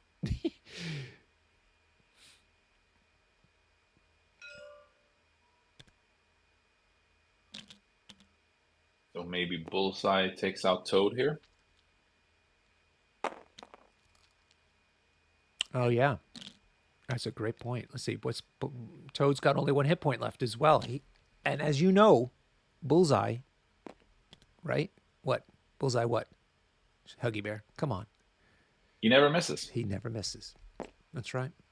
The Netflix show's coming soon. I don't know when exactly though, because they had to rewrite it a little bit, which is a good sign actually. I thought it was an entire overhaul. Yeah. Fair enough. But wasn't it? Isn't it? It's coming in like the spring of 25. Is it spring? Okay, I don't know. They showed a promo of it, and it had Kingpin, Punisher, Daredevil, and I love Vincent D'Onofrio's Yeah. Kingpin. All the same characters, all the same actors coming again. Who's the 4th one, people? Who's the 4th one? Who's in that promo poster? I can't remember. Daredevil, Punisher, Kingpin, and somebody else. Somebody cool too. Anyhow, that's Bullseye's attack. No, I don't think it was Bullseye, Joe. I would have remembered that. It was a superhero, guys, not Karen Page or Foggy. Somebody look it up, please.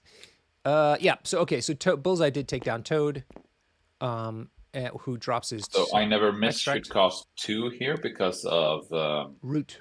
root on Bullseye. Ooh, Jimbo.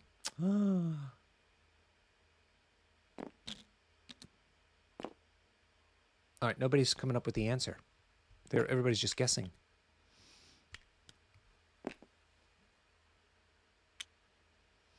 All right, and Jim's elected to push it to the left of Toad, so away from that big scrum at the top. I guess he doesn't want Apocalypse to come get it. Yep. I'm going to look it up, the new poster, Netflix.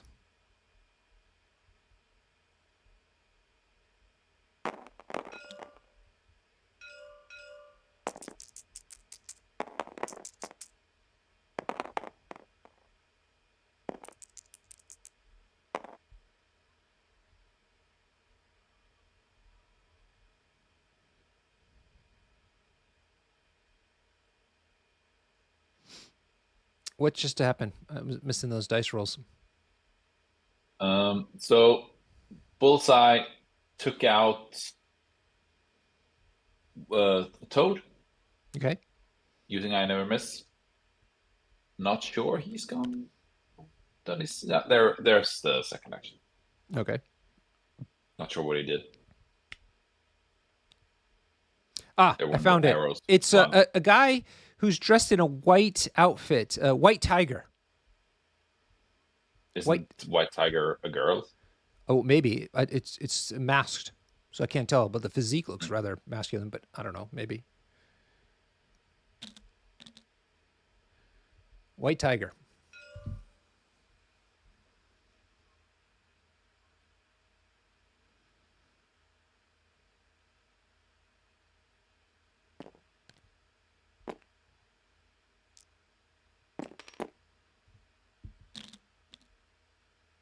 So what did so Bullseye just stood there, and now what? Deadpool's activated.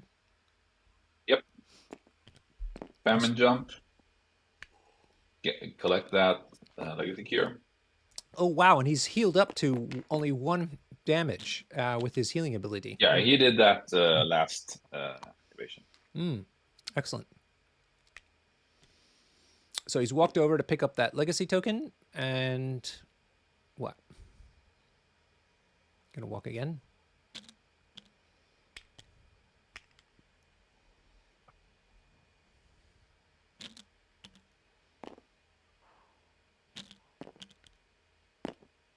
Did you see the Iron Man? Did you see the Wolverine and Deadpool film Yes, in the cinema? I did. Oh, okay, because it's starting to stream, at least in the UK. Yep. Here too, I think. Oh yeah, It's great. I'll be rewatching that very soon. I gotta get the lady out of the house. Very now. entertaining. Yeah, it's so good. That kind of humor is right up my street. Oh my god, the sarcasm is just so biting. It's so good. Yep.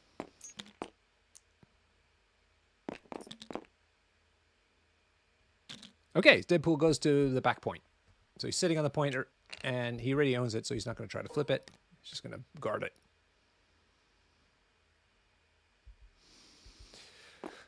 Jonah getting some points. He's got 2 extracts.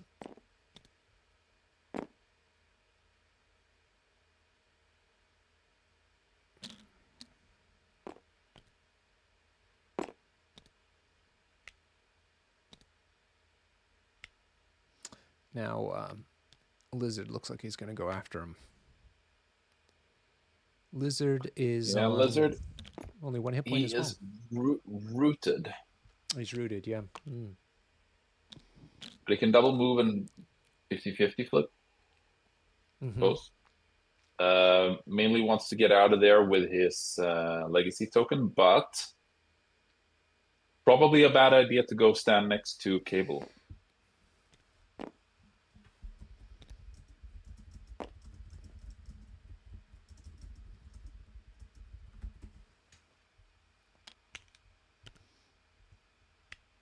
Moonsault, they cannot contest pay to flips, no. But he's on his healthy side, Deadpool is. Except on Oh, in sword fact, base. yeah, except Sorbet. Sorbet is the exception. Although Deadpool has a rule where on his injured side, he counts as healthy. Anyway. Yeah, people at sword base, you just have to be standing next to it to contest it. Doesn't matter if you're healthy or injured or not.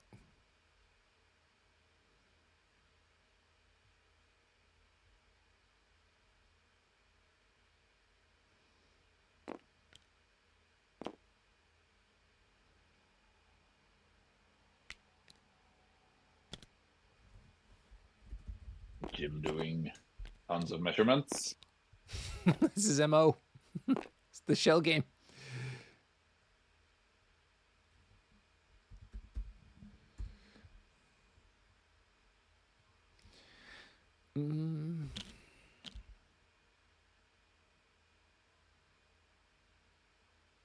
So are you finished with the football then? Is that it for the season?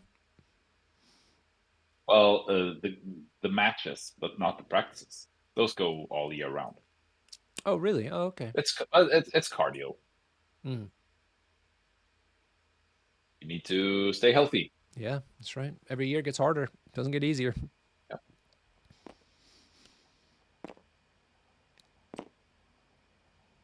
I saw the new Batman cartoon, animated cartoon as well, which is on Amazon Prime. It's like it's in the vein of the old school ones from the 2000s. So really dark, yeah. And but even more written even on a even higher adult level than those ones were. Oh. Not to say it's just more intense characters and things. Yeah, really interesting. I would definitely watch it. There's 10 episodes, 30 minutes each. Totally worth it. Yeah, and it's Lizard out of there. Early Batman too, so he's not at the top of his game yet. Right. Okay, so Lizard's going to run back to the home point with his extract, so just stay a bit safer, and he's going to try to flip it now, which he does, but he does get the skull as well. So Jonah's going to go ahead and put him back up into Apocalypse's clutches. But at least he gets to heal one with the healing factor. He's going to need it.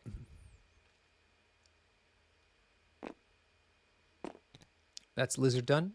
Jonah is looking at Cable. Yep.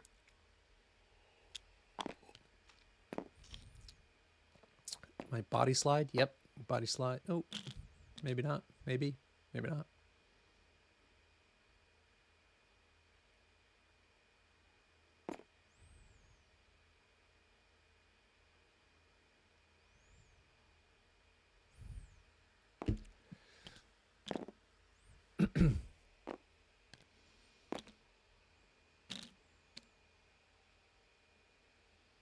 Oh, I forgot. If anybody wants to come to the WTC for free, apart from travel, we have a spot open for somebody to do commentary and table running for the streaming team.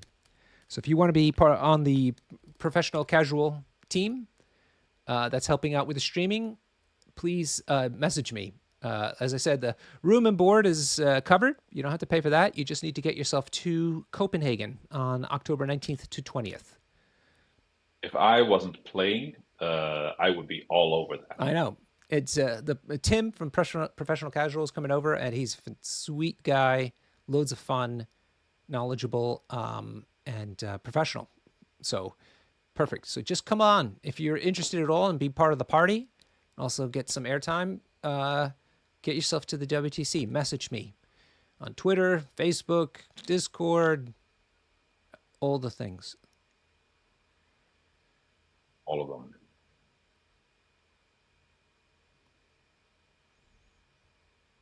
Okay, Jonah, make a move. Go with your gut.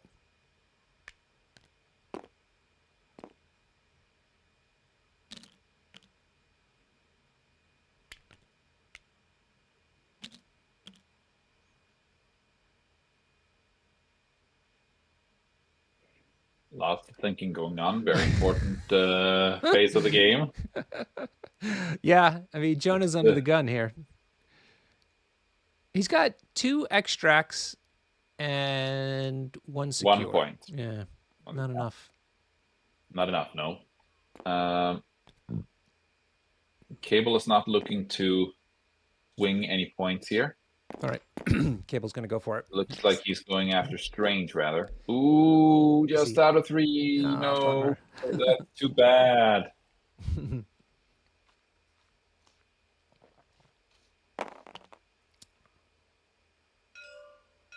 He's gonna do it anyway. So no rerolls.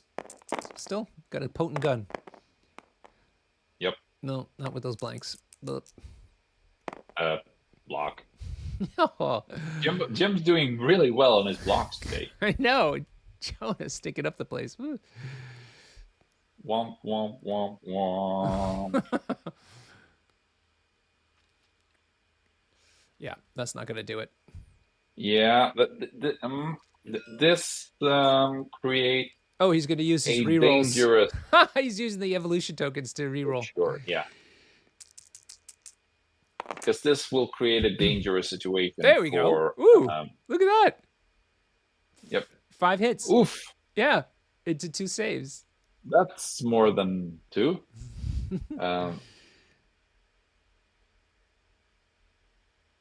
But there is no there are no sacrifice targets that Strange can within 2 of, since Wong is dazed.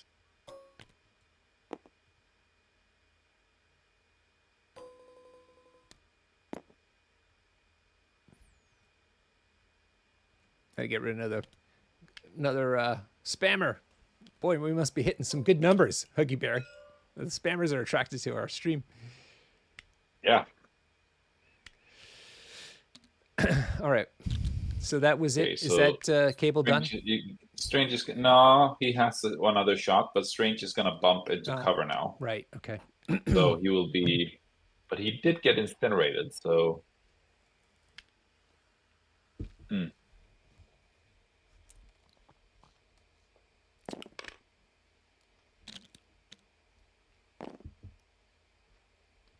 Yeah, let's see if he can survive this. Yeah, it's gonna be hard on Cable.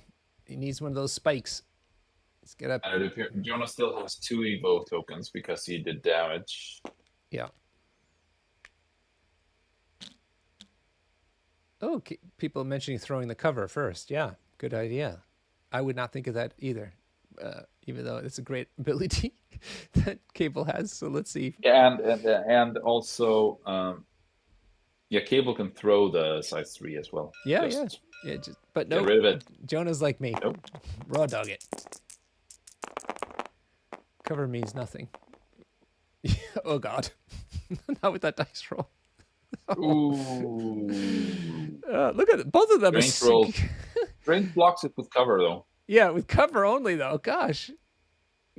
Yep. This could be a time to play Plane of Pollock, maybe, to just grind Cable down, because what does the card do? he gets it.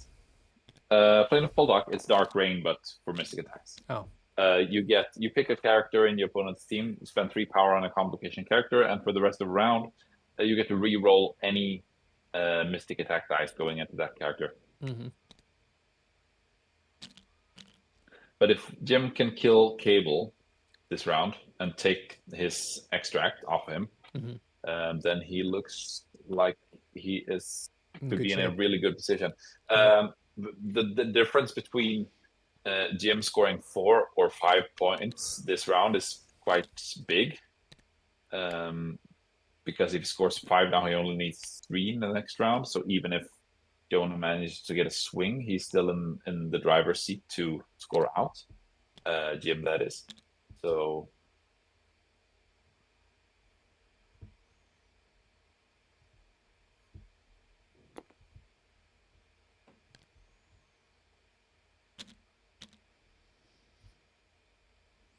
All right. We shall see. Yeah.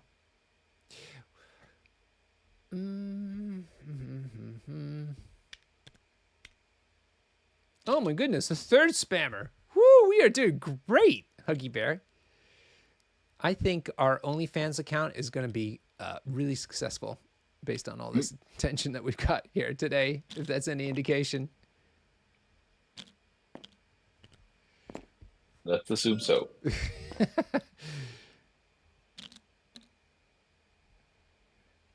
My Voodoo can easily double move and possess Deadpool as well, and still have enough power to get the token, the Brother Daniel token back at will. All right, Strange is scalpeling. And where's he going to go? Onto the point? Wow, backwards. Was not expecting that. Going to kill Beast, maybe. Maybe just comfort Wong. I get maybe.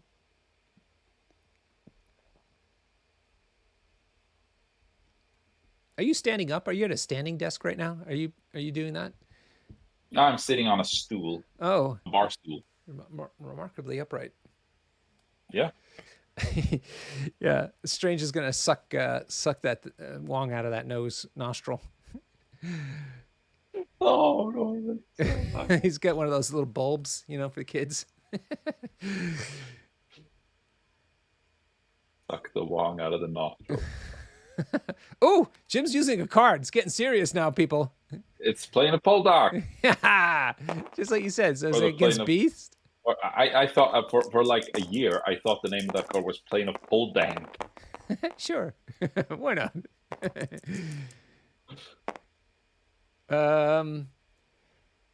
That's Jim rolling 3 hits into 2 saves, but now he's doing his re-rolls because of that card.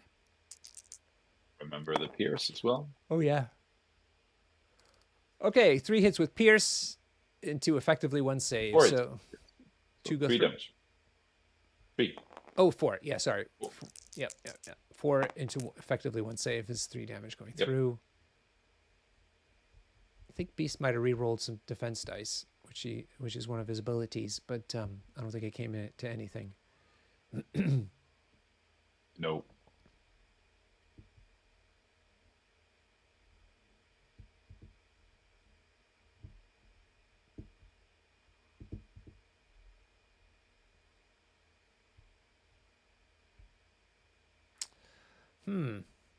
These guys are really thinking it through now. Yep. We have a empty. Oop, there Not it very is. fast. Beast taking those 3 hit points, 3 out of 5. And I hear some dice being rolled, so maybe we're gonna do the second action, attack him again.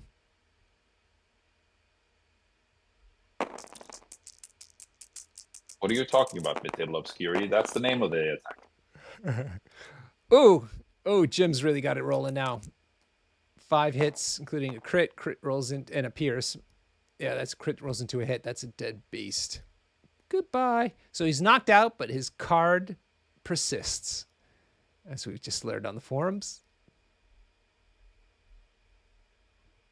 Goodbye, McCoy. He lives on in our hearts. McCoy.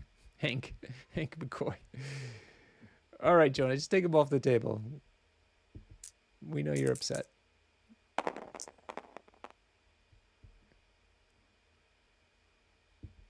War criminal off the table. Boop, there he goes. Wink. Goodbye, no more Pestilence. Yep, Except from APOC, that is. the APOC, yeah. And Pestilence is the move, right? No, it's the spamming of conditions within 2. Yep, right. Okay. Yeah, right. Those bioweapons. That's it. All right, Okay, good so, job, Sexy Strange. That leaves just Apocalypse left, or else... Yeah, Apocalypse could is an okay result for Jonah here would probably be to activate APOC now, kill Voodoo, if possible. It probably isn't possible. And then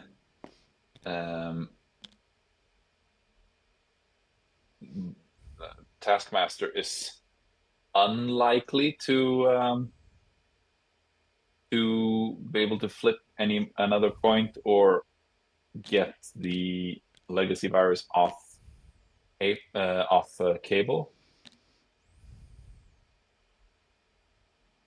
Yeah. Voodoo could have a big steal round as well. Double move, make Deadpool drop his, or Cable drop his. Cable is more dangerous though, because then he's only on 2 power, can't recall the Brother Daniel token. Oh, yeah, going Taskmaster here. Yeah, Taskmaster going on there. He already owns the point. Throwing some shield A cable into. easy. Oh, I think he could bounce into Deadpool if he's lucky. Uh, Ooh, that's a good shield throw. 3 hits. Except 4 yeah. hits. Oh, Ooh, there's a oh man. Oh man. wild trigger is the ricochet, is it? That's 3 damage right there. What's the trigger for the ricochet though? The wild. Yeah. Just the wild. Oh, and sure enough, easily in 3. Wow. Yep. So can he do 4 damage to Deadpool? Jim's got the dice gods on his side. Nope. No. No damage. No damage. Possibly 1. The crit's going to roll in now. No. Nothing. It's okay. Yeah, because he generates power. Yeah. And now, I'm surprised Jonah passed there, because it was time for APOC to activate, but Jim had 2 activations to go. Now, since Jonah passed there, he can't really kill Voodoo, because then he gives away Prio, and then and then Jim could daze Cable, most likely. Hmm.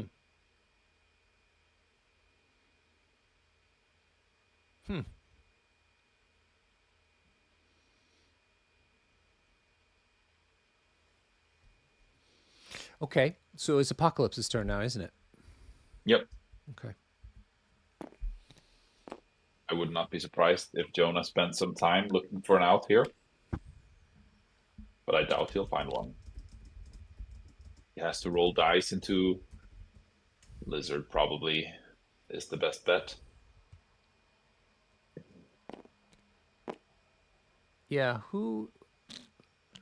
Lizard does have a extract. After the first, Lizard is only going to take 1 attack, because after the first attack he will bounce or bump, and then he will sacrifice into someone else. All right.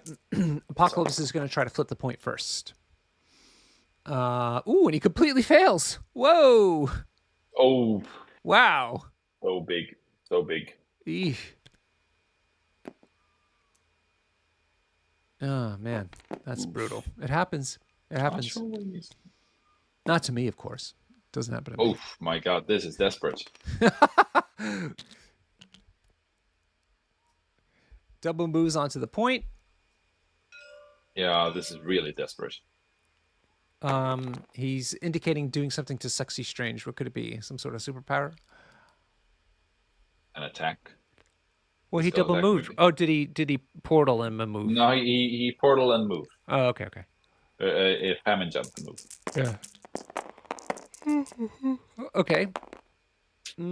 Oh God, Jonah. Poof. Nothing. 3 hits into 2 saves. Yep. Not gonna be enough.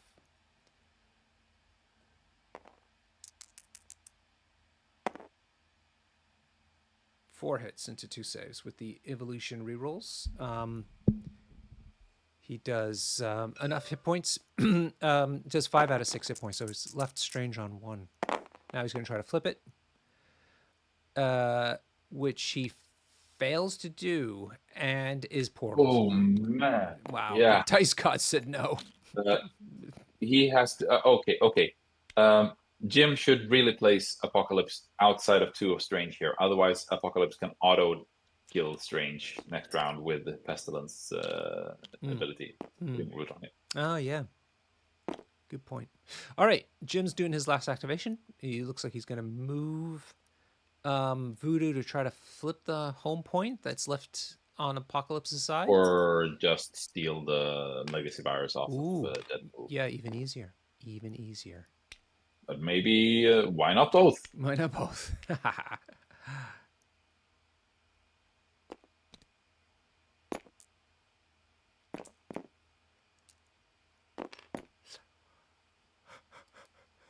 Maybe 'cause it's just wasting power, more or less. Wasting power. Okay, sure enough. He's going to get him to drop the token, and he's going to pick it up. Yep. And So so that that's makes the. it a 5. So he's going to get 5 points from that. Yeah. So it's going to be 13-8. Oof. Massive. That was a swing. Wow. Just nothing happened for Jonah on round 3. Bad times. Yep. So now Jim is really in the driver's seat. Just has to play keep away for one more round and eke out the 3 points. Let's not forget that Jonah is 1 character short as well, as Beast was KO'd earlier. Oh, yeah. Okay.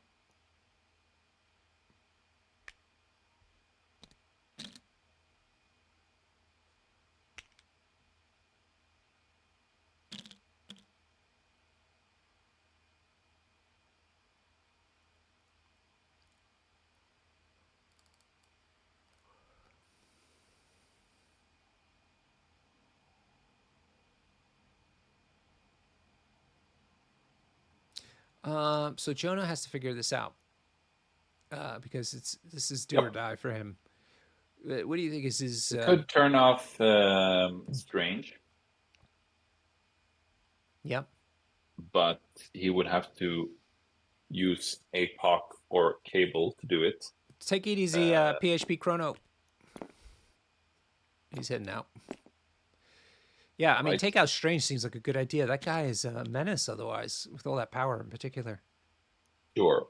The downside is that Strange is not holding an extract, so it's not getting Jim or Jonah any closer to mitigating Jim's points advantage.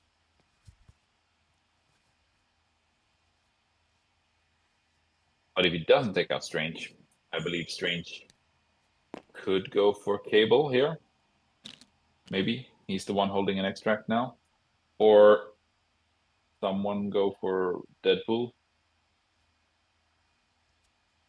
I doubt we see him go for APOC. No. He needs 2 points to win. I mean, he could just run his extract runners away. 3. Oh, sorry, 3. 3 Yeah. points. Oh, okay. So he needs to do more than just run his extract people away. Yeah, I mean, just try to survive, flip as many points, grab as many extracts as possible, and just hope that your opponent's dice aren't that hot.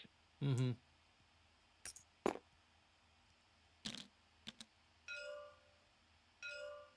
Okay, Cable buys League. Yeah, still no Ironbound books. Yeah. Yeah, still. No. Yeah, Jim doesn't care.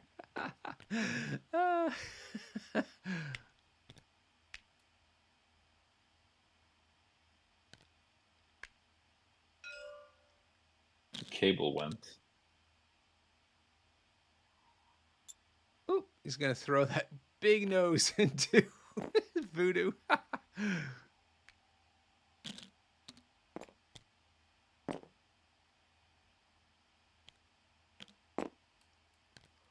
Okay. Imagine it does that cartoony Oh no, he's gonna try. sound when you get hit by something wet. Frank.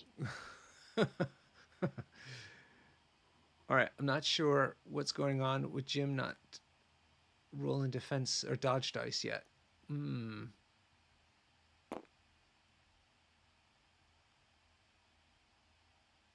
What is going on here?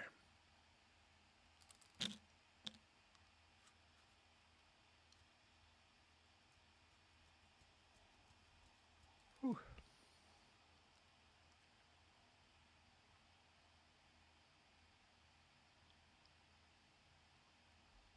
Oh, is he going to brace this time? Yep, he is going to brace. Apparently. Yep, there he goes. You're right, Toast. He was debating All brace. problem. And he went with it. Okay. So now just be the second attack if that's what's going to happen here.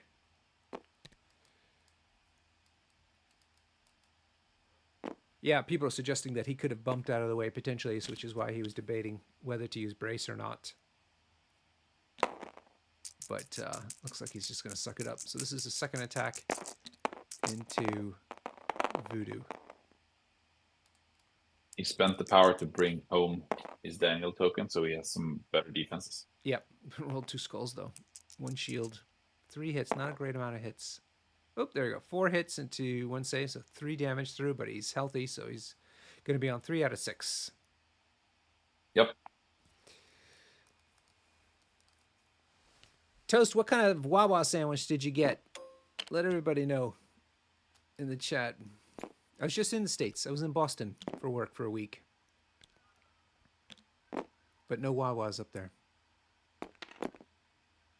I did have a Dunkin' Donuts donut, though, which is delicious. All right, second attack. Nice hit.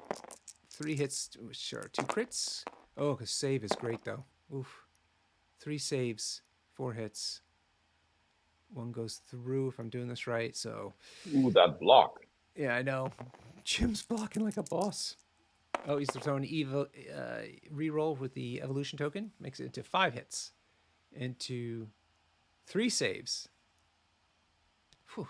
Survives on 1. Oh! If I'm doing this right. That's Man! Jonah's 1 moment.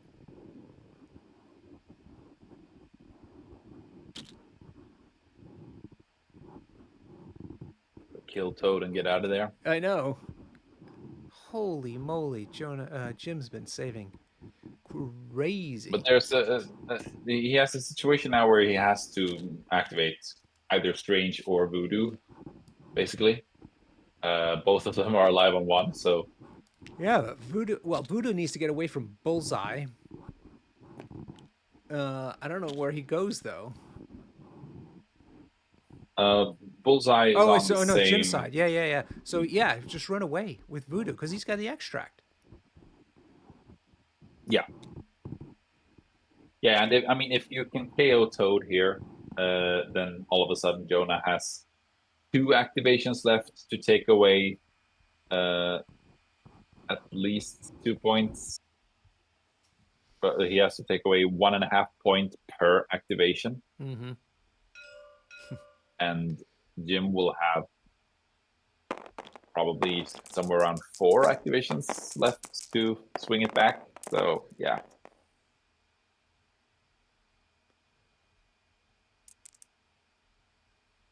Kill the Toad. That's always the great answer. It is. In my book. He's such a menace. Maybe there he is. that He's was off. You're right. There it is. Yep. The spender and boom. And then move him away to that crater or something. Far away. On the edge of the world. Yep. So sure enough, did exactly what he needed to do. Took out Toad, who was a problem, and now still has an action left over to move into Africa, more or less Africa. Sub-Saharan. No. Mediterranean Africa. Tunisia? Tunisia. He's moved to Tunisia.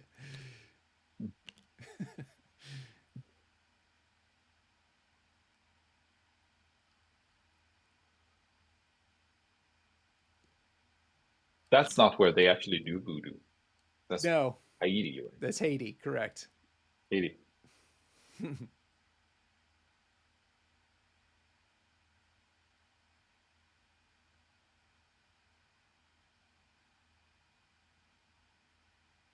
Yeah, the Haitians getting a lot of attention these days in America. Not the kind they want.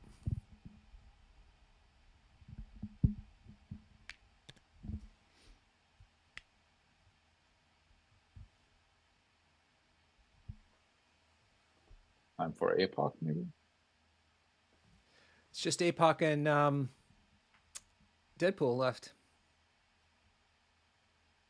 APOC could if lucky, remove 3 activations on his own.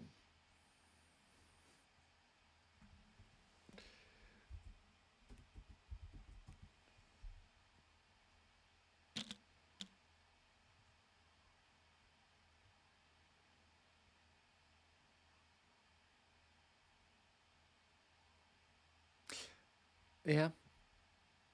I mean, APOC. Ooh, it looks like Deadpool gonna go. Yep, Deadpool gets portaled through Pestilence. Am I doing that right? Pestilence? No, Famine. Famine. Famine. All right, I'm getting there. And then he does his leg day movement. Yep. Fantastic. It's hilarious. Double Double range too suplex. much. And who's he gonna attack? He should go after Voodoo, right? Bang, bang, bang. Yeah, I'd say so. Whew.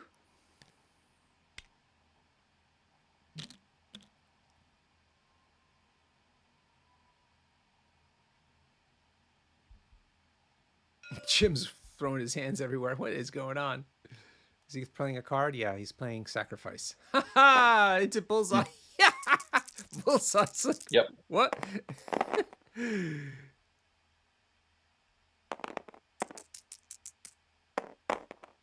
All right. Good hit. 4 hits. Yep. Good luck as 3 well. saves. Jonah must be tearing his hair out.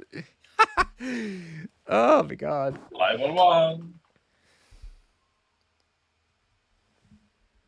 Spend evolution tokens, maybe. Maybe he did. No.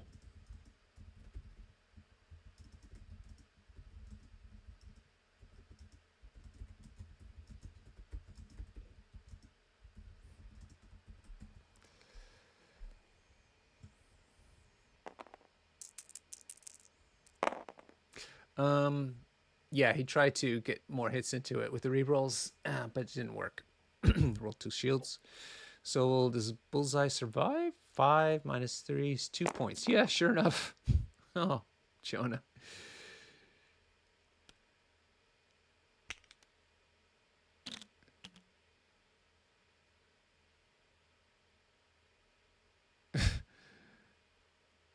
Oh, man. Okay. He's going to try it again. Second action. Into Voodoo. He's going to do 1 hit point of damage. He's got 1 evolution token left. Oh my god, he rolled 1 hit. Oh, but no saves. Ooh, does he get cover, maybe? Maybe not. He may not have thought of that. 2 hits, so he's definitely down. Yeah. Yeah, so he's lost his token. And I'm guessing Deadpool will pick it up, sure enough. And that's the end of Deadpool's activation. He's done. That leaves the Apocalypse left, but now we're over to Jim. Jim has Sexy Strange still to go, which I imagine is now's the time. I mean, he could put APOC in the corner. And nobody puts Baby in the corner. Or just double move. And flip the point. APOC off. Get Cable off the point. It's Lizard is in danger. That has an extract. Mm-hmm. It's full hit points though. Mm-hmm.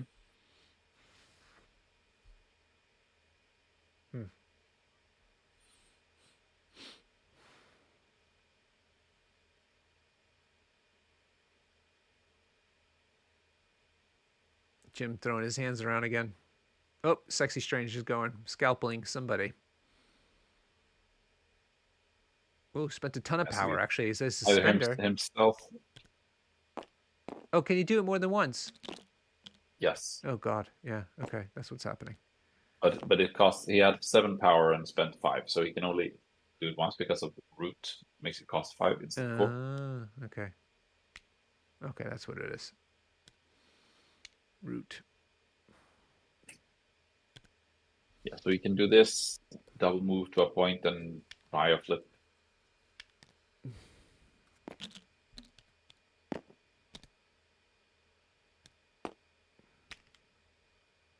Okay. into the corner, like you said. Or move once and attack cable. Let's see. It looks like a move. Yep. Or Deadpool.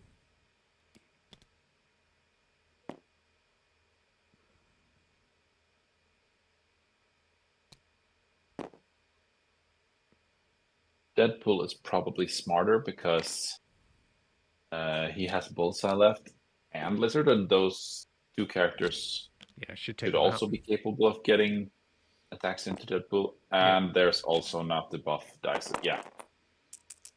Maybe even spend one. Yeah, spends one for a. Daggers of Dadaroth. Yes, the Deadly Daggers of Dagoroth. Ah! Looks like 2 hits into 1 save. Oh, he's going to do a reroll. Yep.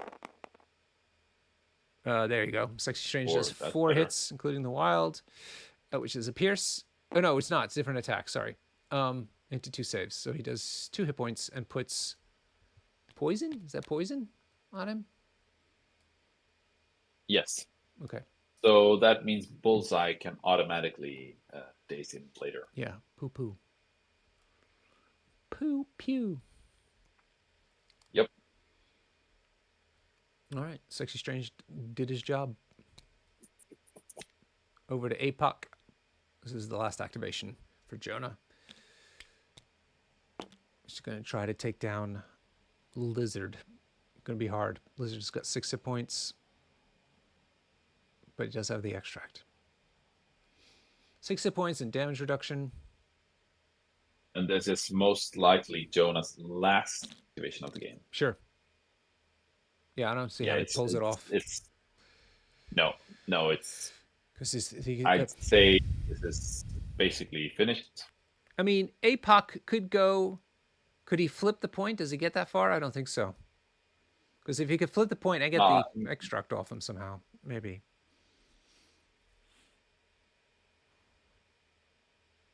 Maybe they'll call it. We'll see. Maybe.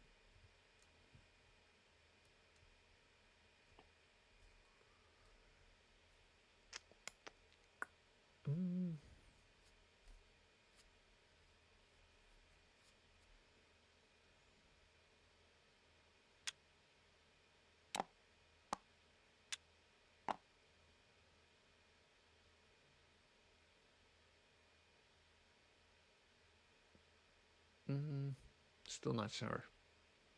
I heard some tokens being moved, but not sure what activity is happening. Maybe they're going to call it. Oh, yeah, they're calling it, right? Because, look, he's 16 to 0. Yep. I guess. There we go. Let me see if they're done. So APOC failed to chase down the wizards. The elusive wizards. Yeah. Bumping and jumping. What are your all over the thoughts? place. What do you think about Apocalypse in this matchup? I think Apocalypse is good, but he has some weaknesses. I think he didn't get.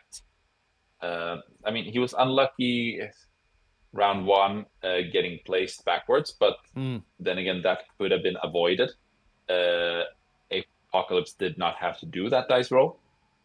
He could have used another character to flip that point, and then had APOC concentrate on going forward and attacking characters like, for instance, Lizard, who was on the mid table.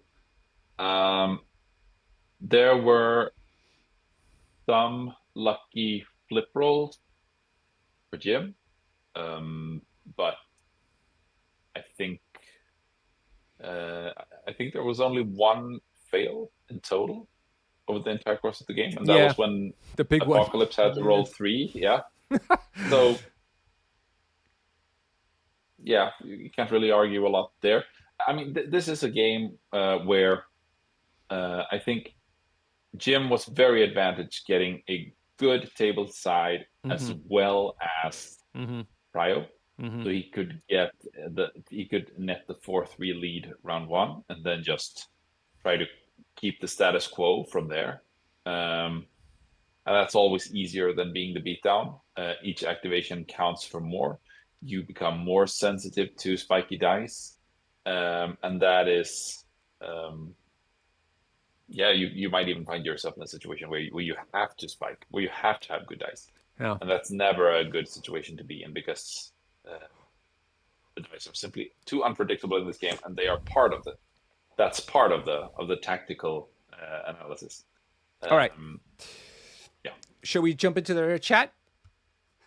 Yes. Okay. See you over there. And everybody's got questions. Everybody who's watching in the chat right now has some questions for the players. Do let us know, and we'll endeavor to ask them. Let me find their channel. Where are they? There they are. On the Toad. Who's Hello. gonna have his moment? Yeah. Hey, everybody. Hey guys. Hey guys. Thank you so much for letting us stream the game. It was really fun seeing these two unfamiliar, really, affiliations in action. No worries. Okay, everybody a little sleepy. That's okay. So we were both being polite and waiting for the other one to talk then, I think. That's fair. Let's start with you, Jonah. We spent quite a lot of time explaining the various horseman powers, to be fair. Yeah. We spent a lot of time trying to help educate everybody on the apocalypse. How's it feeling playing them, Jonah, now that you've played them a few times? Yeah, I'm really enjoying them. I think he feels like pretty fair MCP. And I really like the horseman cards, like the little mini game you play with the Evo tokens. Yeah, do you find it, though, a bit of a headache, though, trying to keep track of all the different superpowers and evolution tokens and so forth? Yeah, at first. I think I've had about a dozen games with him now, though, so I've got fairly settled with remembering them. Yeah. But yeah, at first, and trying to remember who can have which one, which Jarvis is really good for, because Yeah. I always just have Jarvis open when I'm selecting my squad, so I can be like, okay, who can have? Because really, you don't want to mess it up at squad selection. No, we know your reputation, Jonah, so that's good that you're taking extra steps. Yeah, well, I've got 100% affiliated list, so I'm all good on that. It's just that now you're putting your horseman cards willy-nilly around instead of on who can have them. Well, luckily, Carl's very clever, and if you try and put one on a model that can't have it, the mod will tell you. Oh, nice one. Good on, Carl. So, Jonah, tell us about this. You lost priority, pretty wide scenario. Is that something that you don't want to see with Apocalypse? Yeah, I don't like D shapes with Apocalypse. I like it a bit closer to try and leverage him and Cable. You know, they've both got places. Cable's got his body slide, and Apocalypse gets to use the famine plays. Just try and get them going as soon as possible. So yeah, Portals was a little rough.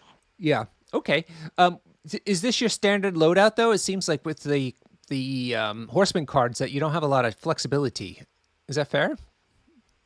Yeah, I think so. So we played 19.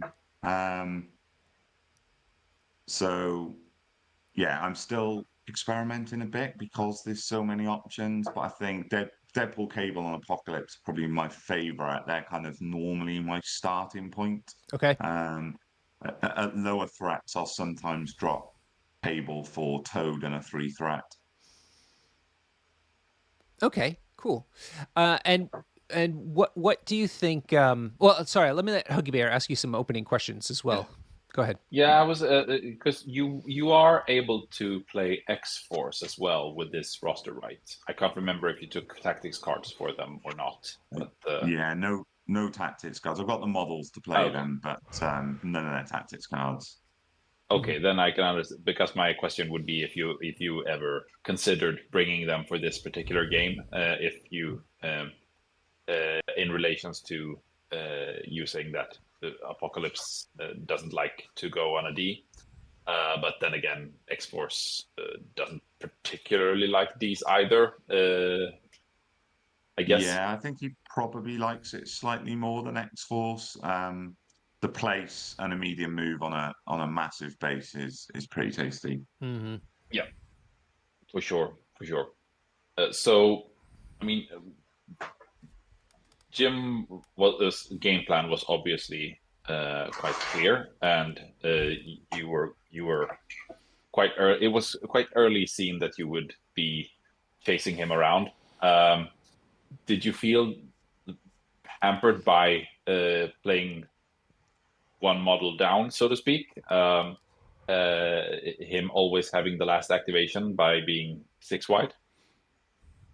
Not especially so at first, just because it means I could always have priority, which I quite like with this list. But obviously, towards the end, as Jim started taking some of my models off, I really felt it then because I hadn't managed to take any of his models out. So obviously, this round when we called it, I had Apocalypse who's over there reading Jim's tactics cards, and just no one else to go.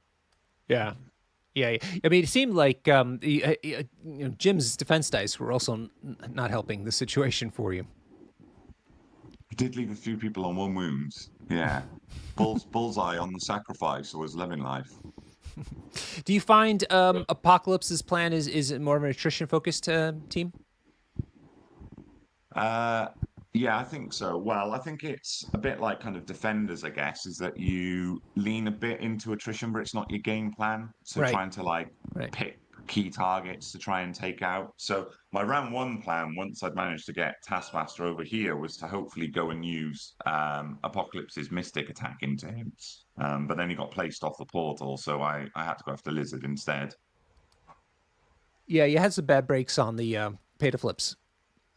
Yeah, I hate page flips.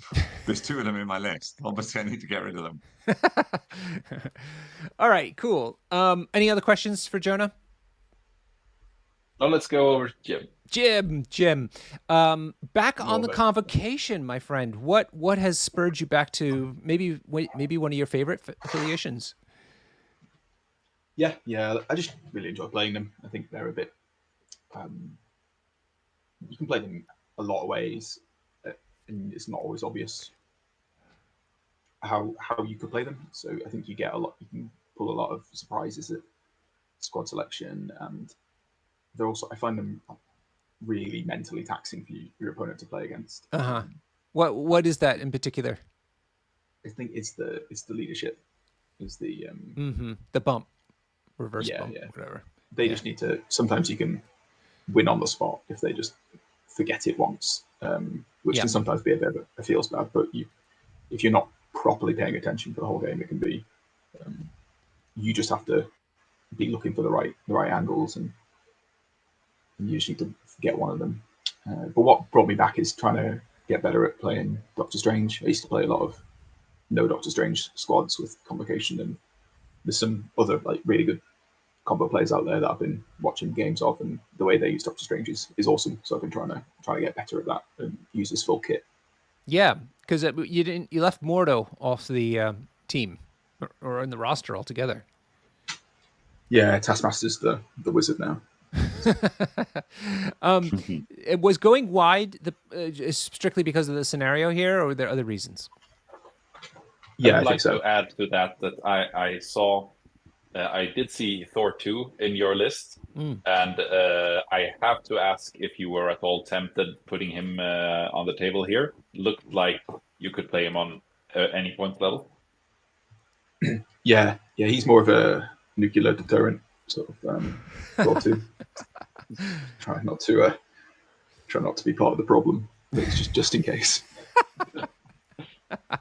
Right. We noticed that you held on to your tactics cards until really late in the game. Why is that? I think a lot of it was down to how sort of fortuitous I was in the early game. So, what were some of the big breaks for you? Yeah, so hitting every flip and then was obviously massive. Cables opening, like doing no damage into Taskmaster. So it meant I could hold on to stuff like Brace and particularly books. There was no like sweet turn where Doctor Strange was definitely going to live if I played books and definitely going to die if I didn't. So, and that's sort of the best time to play that card really. And then again, because of how well models lived, I didn't have a time to play survival. They're not like plan tactics cards. They're sort of responsive and just see how things go. I guess we were really surprised about Ironbound books being held back for so long, or altogether. Yeah, I've been trying to get better at holding on to that. I don't think it was a great time to play that really. But maybe I missed it. Huggy, what do you got for Jim? Yeah, apart from being curious why you held on to Ironbound books, even on the last round when you only had to eke out 3 points to finish the game, I was thinking all along the entire game, trying to find a sort of system or a principle regarding the timing of your activations of Strange and Voodoo, who are obviously the two characters on your team that can do some heavier lifting than most other characters on the team. So could you just elaborate a bit on what you're looking for when deciding to that it's time to activate either of those, or do you always try to save them for as late as possible, or what's your mainline strategy there? Yeah, pretty much late as possible. I think is gets you the right answer 90% of the time. I think. I mean, Voodoo in particular, when he can not expose himself with the low defense dice when he pulls his trick at the end of the turn, it's always better, as well as the point swing. And then Strange, especially in the early and mid turns when he maybe doesn't start the turn with that much power, like 3 or 4. If you've got enough defensive stuff around him to stop him being double tapped, so you've got Brace and Sacrifice and Books if you're meant to play it, you can make it so that he's so unlikely to daze before you activate him, in activation, so you can always hold him.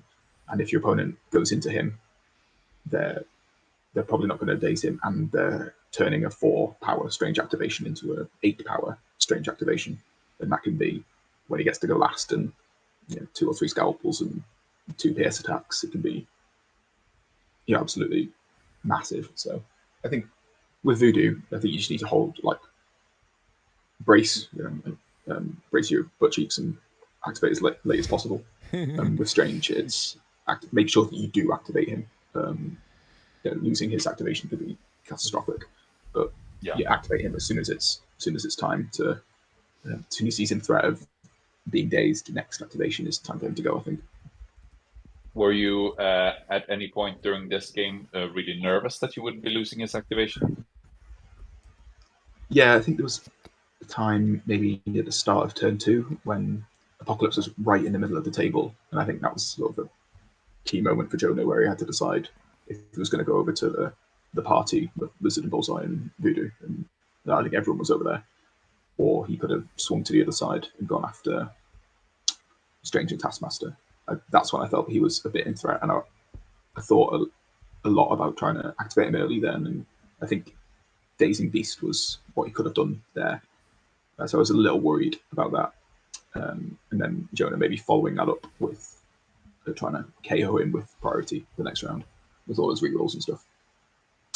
And so I was a little worried about that, but that was the biggest moment, I think, for Stranger's safety. All right, guys, I think we're going to have to call it.